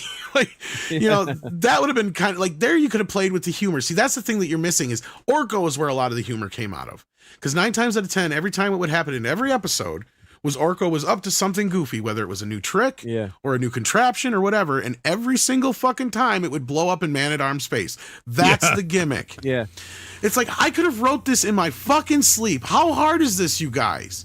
Like, yeah, and it was really. Here, is this CGI? Any of this CGI? He looks pretty big. It was only 20 minutes of story in the whole movie as well. I need to point out. But the thing with Orko is, even though he was comic relief, he was much more powerful than he ever really realized. See, that's the whole kind of thing about Orko, is he was kind of the kids into the show, right? Because he was always treated like a kid in the show. Yeah, he's a kid's point of view. He was very much the kid's point of view character. Wesley Crusher. I'm not trying to infer he's. But he also was very important, because when he would mature and when he would have his moments, he would actually be a very powerful wizard. And that's the thing he kept saying is, on my world, I was a very powerful wizard. But here all you guys do is see me fuck up, basically, because he's in a different dimension. So his shit don't work right. Like, that's kind of the joke. Okay. And he's sitting like a girl in that photo. Oh, just the stuff that with Man-at-Arms makes me so mad. I'm sorry. Putin wants to know if Evelyn had a sex scene. No, but that might have helped the movie. If you sit like that, you're gay. So the kind of thing where like they're like, this movie stood up for men because Master at Arms says, a real man takes care of his family, but he abandons his own family. Yeah. Like, for every good message, there are 4 terrible messages in this movie. Now you got to rip this and send this to me. I can't believe Action I didn't get this Cats, DVD. yes. Action Cats, there we go. Now I want to watch this. I love old Saturday Night Live. To me, Saturday Night Live ended in like 2000 or so. Will Ferrell and them came in. Kitty. Oh, that's amazing. Now I want that cat. 6, are you seeing this shit? Yeah, this is like this is way old. This is back in the Bill Murray days. Here, I'll put the link to the YouTube copy of this. Okay, that'll work at least for now. Good one, Prof. That's I'll have to find this one. Good find. Or can I I post missed out links? on a few of the good I don't know if I can. I missed out on some of the good Saturday Night Well, Live just ones, put something in the regular chat, and I shall knight you as a wrench. Now they've made it difficult to get your hands on some of those. Like, you can get the first 5 seasons on DVD, but they're astronomically expensive. On SNL? Yeah. Oh, I have them all. You lucky duck, because otherwise, like, I've had it. I had it sitting in my fucking thing for Amazon for a while, but to get the first 5 seasons it was like $250. Oh, I got it for went up and up and up and up and up and up more and more. So now, because I think they're out of print. Yeah, they were $20 a season when they first came out, so I Originally, just got all 5. Yeah. Yeah, and I bought the first 2 seasons when they had come out, but I never found 3, 4, and 5 by themselves, and then the only way Amazon had them for the longest time was where you had to buy all 5s of them together for like $250. I'm like, I don't want to dump that much on it. And then the price started jacking up, so I'm like, oh great, that means they're out of fucking print. And the problem with the ones that are on Peacock is they cut out almost all of the musical segments. The music is killed. Yeah, but the first 2 years are mostly all musical. They hardly had any comedy segments. That didn't start ramping up until about year 3. The DVDs are completely uncut, but the ones on Peacock are not. I'm just saying they're mostly music. They don't really start to get funny until about season 3. Yeah. See, the thing I want is from the late 80s and early 90s. Yeah. Seasons I love like the Eddie Murphy years and then the golden years, man. Like, I like the first 5 years. They're the best, probably. I mean, because that's the formative years with Chevy Chase, Bill Murray, Dan Aykroyd, Bill Murray, all those guys. But then Eddie Murphy was like fucking just gold. In the 80s, yeah, he was great. And then you had that Bad Patch, and then late 80s you had when Phil Hartman shows up. Yes, and that's then when the shit cast changed. Yes, starts to basically really when Billy gel. Crystal was the one who changed it. People got to remember that's the moment shit changed. And then when he came in, that's when they started bringing, because they struggled for years. Because you had Robert Downey Jr. on for a while. They fucking brought on Randy Quaid and shit. Yeah. They were desperately trying to fucking and they had Charles Rocket trying to be Bill Murray. Oh, that was so cringe. Working, and you could tell he was just trying to do a Bill Murray shtick. I felt sorry for him, but Yeah, but Billy Crystal's brilliant. Do you remember Soap? He changed it. Yeah, that show is still hilarious. Billy Crystal is what basically formed the modern language of Saturday Night Live, along with Phil Hartman and Dana Carvey. Those 3 guys were basically the pillar that built. Broccoli. Yeah. Exactly. Yeah. They built the SNL that we love. Yeah, right? I'm a big David Spade fan too, man. His old David Spade. He was great, but but Billy Crystal, Phil Hartman, and Dana Carvey were the 3 guys. Yeah, John Lovitz was pretty good there, but he didn't stick around for long. Yeah. Chris Farley.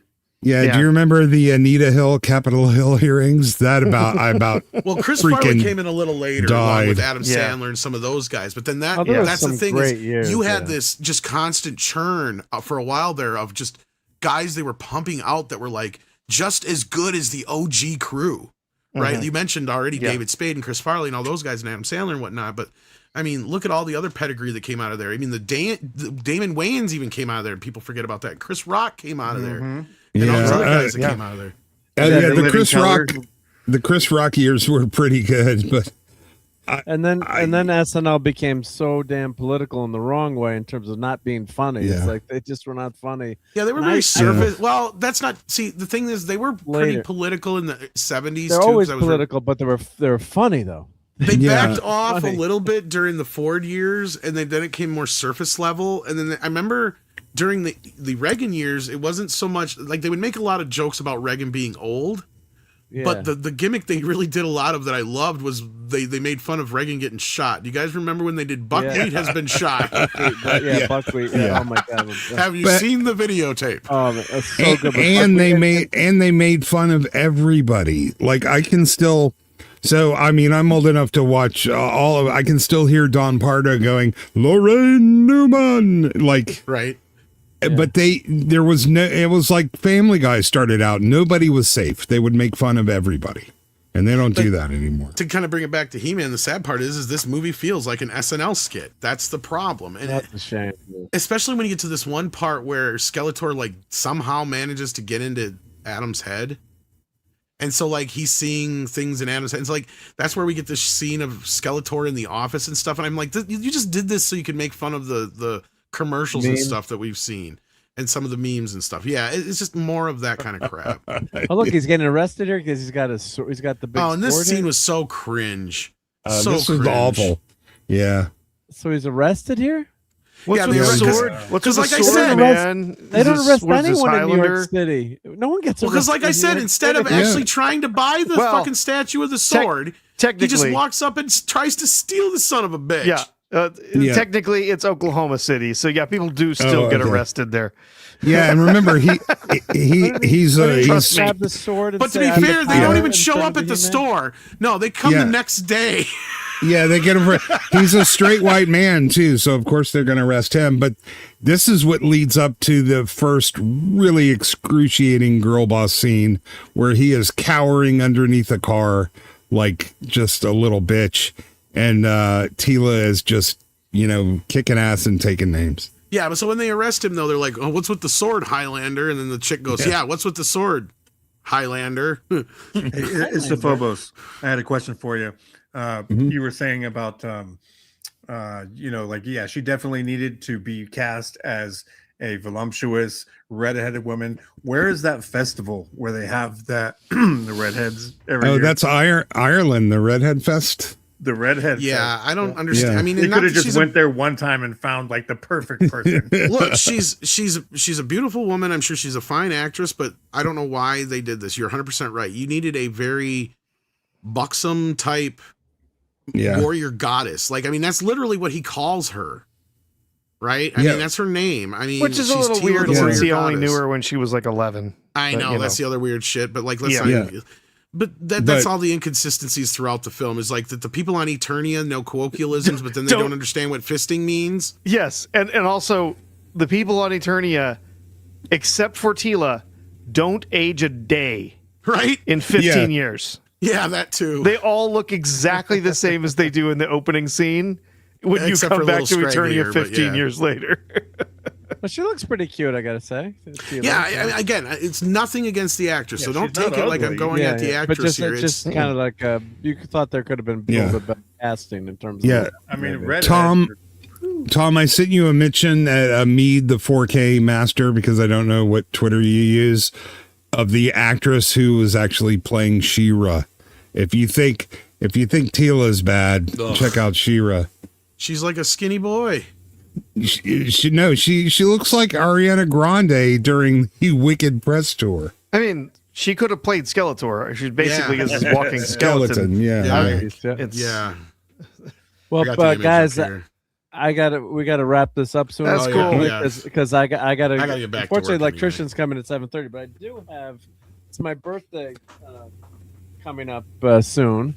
And so I had a friend. It's always good when friends come bearing gifts. So I do. Or we'll wrap up He-Man. I'm just gonna show this real quick. So my buddy Harold stopped over, and this is pretty cool. Never heard of these before, but I guess it's a bunch of.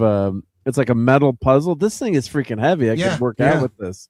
So plywood. It says plywood. Does it light up? And it lights up. So my good buddy Harold, I've known forever. So it's Millennium Falcon. No arms are ripped out of their sockets in this, but who makes this? This is so I'll have to try to stream this. Because I love these types of things, man. It's like a puzzle kit. This is hard to hold up. It's like I'm not as big as I used to be in that picture. So this thing is freaking heavy.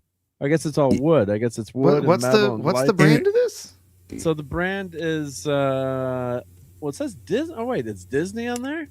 Well, U-Gears, I guess. U-Gears. Yeah, I have a couple of building models I got for my kid a long time ago. They're plywood base with sheet metal covering, and 3D wooden puzzle model. Oh, these are cool. Yeah. See, I like to build I build the Metal Earth models. I like to build those. I have a bunch of those. Yeah, the little ones. Yeah. Unfortunately, my eyes don't cooperate anymore. My wife had a good laugh at me this week because I bought one of those jeweler's magnifier things that you pull down the magnifier visors, and she's like, "Oh my god!" And she wanted to take a picture of me. I'm like, "Shut up, shut up!" Man. Like this is a hobby that I love. I am embarrassed enough. I have to have these magnifiers I bought to do it now. I've had to wear those for 10 years. Don't feel bad, but I fix and repair watches, and I can't see anything without. You gotta. And then Harold always gets some good joke gifts too. So this, he's telling me, I guess I have bad breath. So this is the Great Smile set, 3-piece. Which Batman is this? Is this? What is it? What explain? What year is this? It's like it's a mouth washing. Yeah, it's a cup and a cup and a toothbrush. a toothbrush. You know, what does Batman's head do? Is he just like goes over the cup? I guess the cup just sits on his shoulder here. I guess so. What year is this? Let's see. Is this from what era is this? Yep. Does Batman? What year is that there? Let's see. Oh, it doesn't. I can't see a year. It doesn't say a year, bro. Oh, there's the. Well, I'll have to Google the. Let's see. The light is too bright there, but Google the. Or the great thing is with the. Does this have a year in it? But the fun thing about this stuff is, you just take a picture. Let's see, quantity, but there's no year on that either. But it's just a toothbrush set. But you got that as a joke gift, and I'm like, Maureen, can I put this in the bathroom? She's like, no fucking way. That same company makes an X-wing and also a sort of working V8 engine mod, like. Not internal combustion, but they make an X-wing, they make an R2, they make a Droideka. There's a little pod racer V8. Yeah. There's a little V8 engine. It's the Phobos. No, it's a big V8 engine. It's that apparently moves with all the gears and the pistons and Unfortunately, on their store, they are all out of stock of every last damn model. Everyone, yeah. Yeah, and there's also one that looks like the Antikythera mechanism. It's called the Astronomer's Table Clock. That looks really cool. Yeah. Yep. So this is, oh my God, he spent some serious coin on this model, Harold. Let me share this screen. I didn't realize how expensive these wowzers. Oh, you gotta spend it to win it. Nice. Is that the same one that he got me? I would think so. I don't see it. I don't see a different one. $30? No, I think that's a bigger one actually, because the one that you have, I put the link in the chat. No, it's $179. Yeah. Wow. But shit, I gotta give him a really good birthday present now. Isn't that always the way, right? Jesus, God damn it! You got me a really good present. Now I have to get you a really good present. Damn it. No, that one doesn't have any metal, but it does have, except for the lighting kit. That one looks like the most expensive thing they have too. It's very slick. What model number is this? Let's see, 1,235 pieces. SKU 70271. That's the one. Yep. Oh, damn it, Harold. Jeez, I've known him for like 50 plus years, 50 my whole life, but wowzers. Yeah, SKU 70271. Oh my God, Jesus, Harold, what did you just buy this for? This is way too much. Oh, they have an AT-AT Scout as well. Wow. And a TIE fighter. They have what? ATSTs! ATSTs! Well, I'm going to have to definitely do a stream on building this, but I'm sure this is going to be a multiple hour build here. That's a lot of pieces, Yeah. Yeah, the X-Wing and TIE Fighter's base looks like a section of the Death Star too. Yeah, that looks really slick actually. Yeah. And you can attach them. The X-Wing and the TIE Fighter, they'll snap together. Oh, cool. That's pretty nice. Yep. Yeah, buy 1,000 of them. Right? So you can buy a kit of the two of them together. Right. Yeah. The droid kit's cool. Yeah, that droid's actually pretty cool too. I like that. Yep. Yeah, buy 1,000 of them, you could make the Death Star.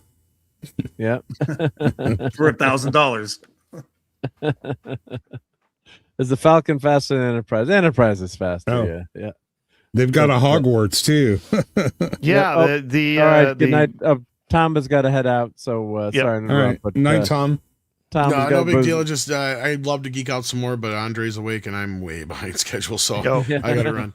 Thank you for hanging out with us, Tom. Yeah, thanks for having me. You have the power. Just remember, Tom. You guys. You have the stream power. with you, Tom. I try. Thank you. Yes, it was good to meet and stream with all you guys, and talk to you later. Say hi to Andre. Yep. But we got to run here. But wow, and of course, whenever we go to end the show, we have like a huge crowd. We've had a huge crowd all night. But, even hanging through, so we've got like almost 40 people here, so thank you everyone. But I guess we want to go around the horn. Let me show the poll here. So we've got Tila A for He-Man, we got 16%, B for Battlecat 20%, C for Clawful 12%, and F for Fistu 52%. So yeah, this was ouchies. So yeah, not well received here, unfortunately, by everyone. But let's end the poll here or vote. You got 3, 2, 1, 0 vote. Yeah, no Mark, mail-in zoom in ballot on come my out here. zoom in on me for a second. I have the Sure. Mega Geek avatar. Oh, that's awesome. Yeah, let me take the text down here. Yeah. Yeah, I think he's got really well Kool-Aid. done. Yeah. He's Yeah, got Doritos. Yep. Eating Yeah, I gotta Doritos. have the chips. Yeah. Yeah, Doritos. Doritos. Yeah, that's sweet. Yep. So, well, let's go around the horn real quick and just say what you, if I know you, whoever saw the movie, what you thought of it. Yep. So, Ista, you saw it, right? Yeah, very frustrating. And I thought, I'm not going to give it anything over a 50. I can see, like, man, there was just too much crap in it to really fully enjoy the good parts. I'd give it like a D plus or So 50 out of 100. Couple good scenes, but nothing. Yeah, but every too few and far between. Yeah. Every good thing is accompanied by 3 things that undermine it, and that is a very frustrating thing for me. Yep. And Headcase, what was your, if you had to summarize it in 30 seconds, what was your? I can do it easily. I grew up with He-Man, all the cartoons, and I even had the toys, the light up swords, and everything. That stuff is like really close to my heart. I really did not appreciate all the jokes and the pink shirts. The only thing I will say is that at least that they didn't race swap He-Man and they let Skeletor look like Skeletor. That's the only really good things I can say about it. Yep. And Dr. Bob says it was better than John Wick the Ballerina, which I still have not seen. I think that's debatable. I'm not gonna go all in on that. At least that one had Ana de Armas, who is just so. Although they uglied her up for that movie for sure, but she's still smoking hot. So. And Professor R2, how would you summarize? You can show my screenshot, my avatar, because this was another one of Swapper's creations here. It's just so damn Ruinor. How does he Evil do this Destroyer franchise? so well? He's spent a ton of time working with these AI tools. He knows just how to run the prompts and just how to tweak stuff. I mean, he's really, because really good at working with AI is a skill. I mean, I try to do it every week. Some of it is just normal image, manipulation. But then, he knows how to go back and tune a lot of the because stuff. what's really It's tough really about impressive. AI, the AI stuff is once you've generated something, is changing it or tweaking it is a nightmare. Yeah, but I know some of the tools the thing is he spent so much time doing action figures for his own Star Wars series that he does that once you get the they're called oh my God, I'm boomering. There's certain weights that you can save in the AI model, and then you can change things, only change specific parts of it. So he's got it down. He's good at it. And these are pro, it's the pro tools too, probably. Yeah, not the not the standard, Yeah. So what would you he's using Higgsfield right now. So. Okay. So what would in R2? What would you? It's like a 5.5 for me. I just it was not something that I really enjoyed. I did not loathe this movie. I didn't hate it. Honestly, I didn't care enough to hate it. But it didn't do anything for me. None of the jokes really landed.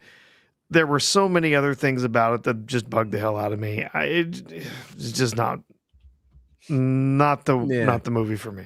Yeah. Didn't work, If there's other people out there who enjoy it, they're able to sit back and just kind of laugh at it, whatever, that's great. I'm glad they had a good time with it. It was not a movie that I enjoyed. So, yep. Yeah, and of course, full disclosure, which I said in the beginning, I did not, didn't see this, so it was great having people on the panel that did say I was going to try to see it, and then The Rock knocked out our power. No, I'm just kidding. WWE, but we had no power. That kind of screwed up our day. But yeah, it's. I think sometimes too things that are really jokey, or it can become a cult movie, but it sounds like the chances of this happening aren't very high.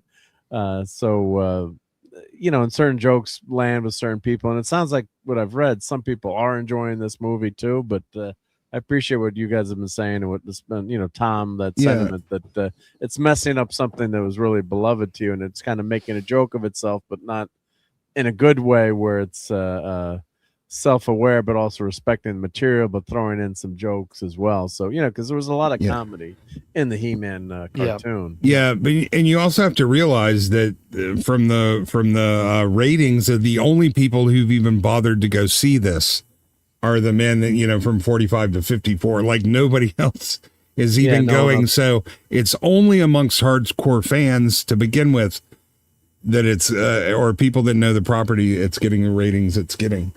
Yeah, well, it looks at the box. What was the box office? I don't have it up here. So the box 32, 29 million. So they would have liked money. 32. They would have liked an extra $2 million. So. It lost money since it's made money. worldwide. Okay, so 29 domestic, 25 international. So 50. All right, so I got to correct myself early, but $54 million. But that's still pretty pitiful. That's worldwide. And scary movie that has a Rotten Tomatoes rating of 30% has more than doubled it. So yeah, scary movie is up I need to get back on that. I used to do Rotten Tomatoes, and I just haven't in a really long time. Yeah. And RJ loved his franchise, his number one franchise. Yep. So you wish that people like this, but all right, well, we got to wrap this up. I'd love to keep going, but we're doing a short show tonight, but we keep you wanting more, I hope. But really appreciate everyone hanging tonight. Thank you to Tom.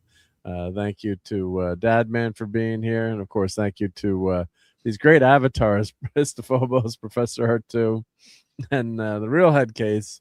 I got to up my avatar game with these guys. I mean, those are freaking awesome. But let's thank everyone first of all, we're going to thank channel members. We're going to play the thank you to channel members video. I haven't updated yet, so we have so many damn channel members, and of course, my excuses. Kremlin, that my power went out, so I couldn't add it. But I definitely got to get all those members in there in this list. So this is a way short list, but.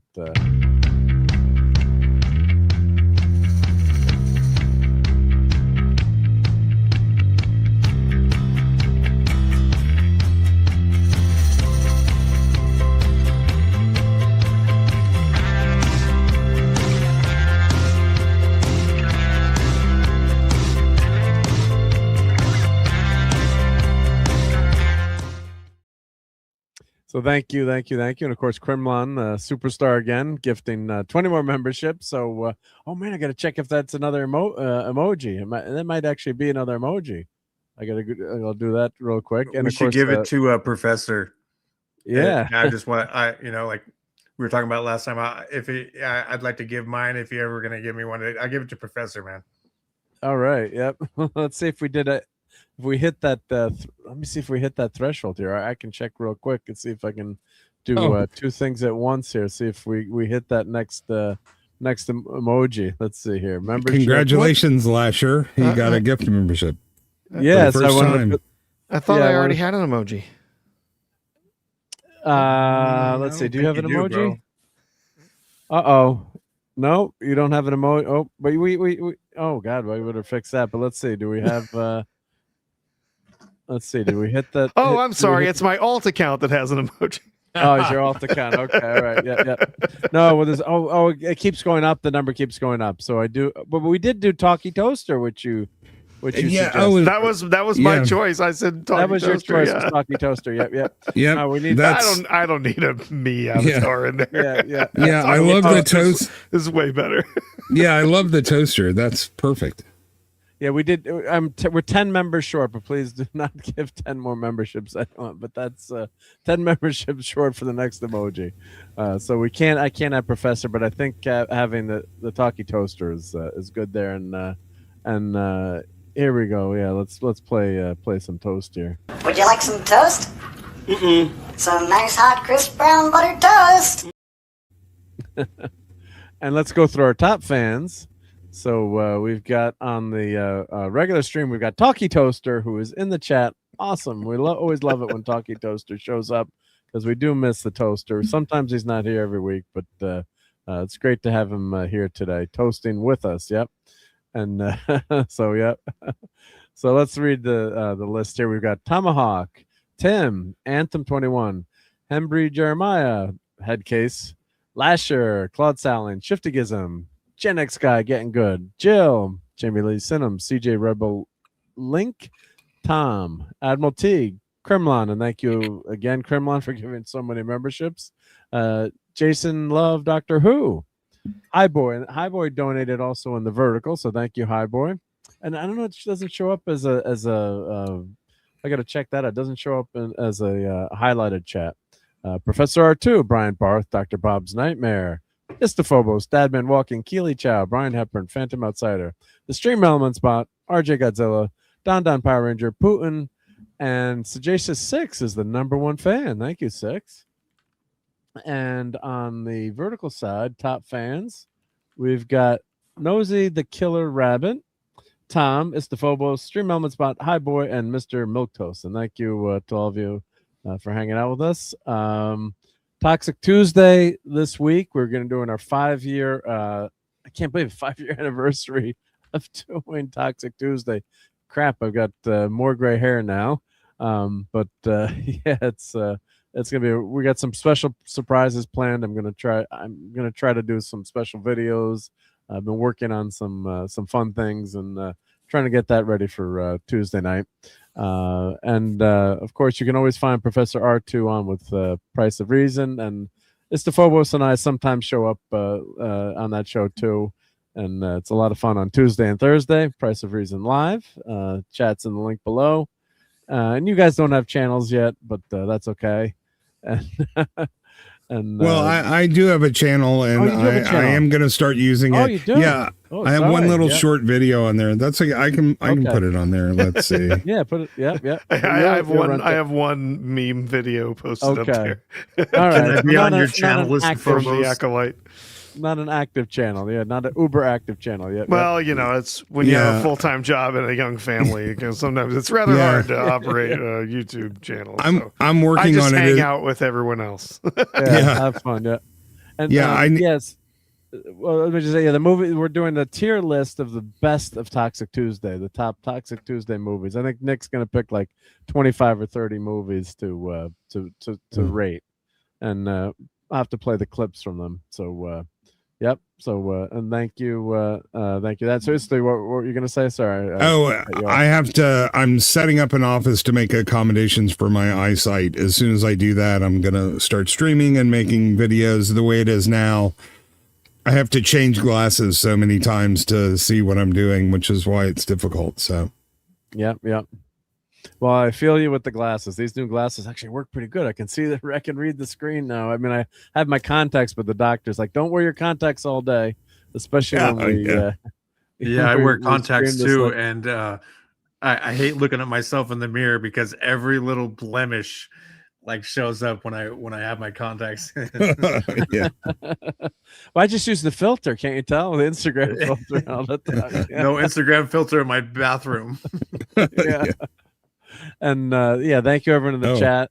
You guys have been super wonderful and hanging with us, and great comments going back and forth. Go see He-Man, I guess. Spider-Man Noir. I enjoyed the first 3 episodes. I guess that's been pretty fun. Some people have been enjoying that, but wow. Let me poor Grogu here. Let's hide this screen here. This was AI, I guess. Yeah, I can. I was going to say something about that. Yeah, there's crying Grogu. Ouchies. It's that's awesome.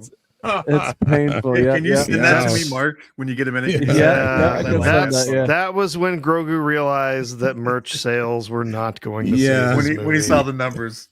Yeah, send that to me too. I like. I'll send that. Yeah. Yeah. And hey, the my bright good side friend with Paulie, my yeah. vision, I look pretty good. It's like built-in beer goggles. So. Yeah. So hey, Paulie. Yeah. So everyone sub to the Latino Slant. Paulie's got a great channel and really good friend, and had a good workout today with Paulie. It whipping me into shape. So thank you, Paulie. And so make sure let me put Paulie's link in the chat just in case. Anyone's You'll be missed- back to Thank your you. old self in no time. Yeah. And thank you to Headcase for being here tonight, the Mandalorian cosplayer.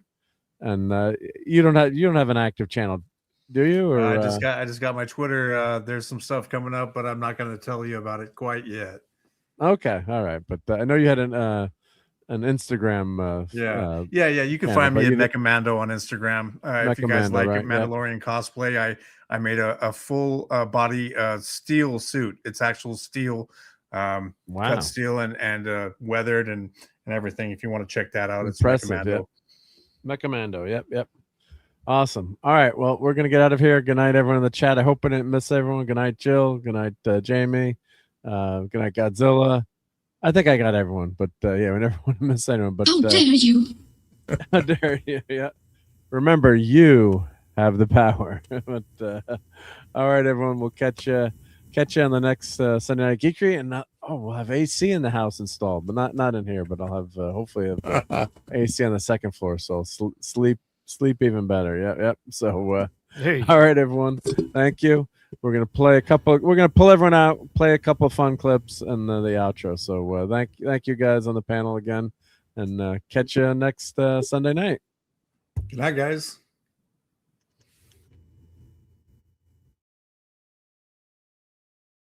Would you like some toast? Some nice hot crisp brown buttered toast. He plays with toys, It's a model. with little figures. But I pity the fool. Groovy. I like you a lot. Your move, creep. That class is tough. Kneel before Zod!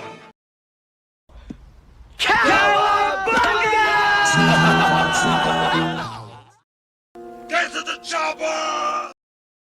He wasn't very old. Well, he was pretty old. He was 41. Oh, yeah? Oh, that's old. You have to set an example even in the face of stupidity. Now, everybody that reads comic books knows that Kirby's Silver Surfer is the only true Silver Surfer.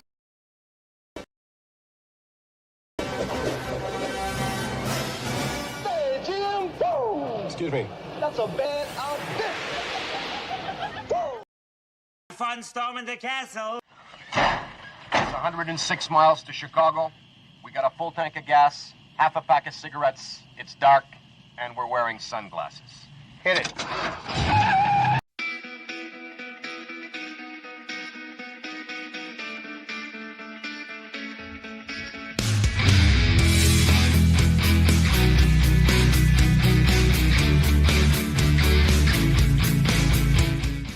You're still here? It's over. Go home.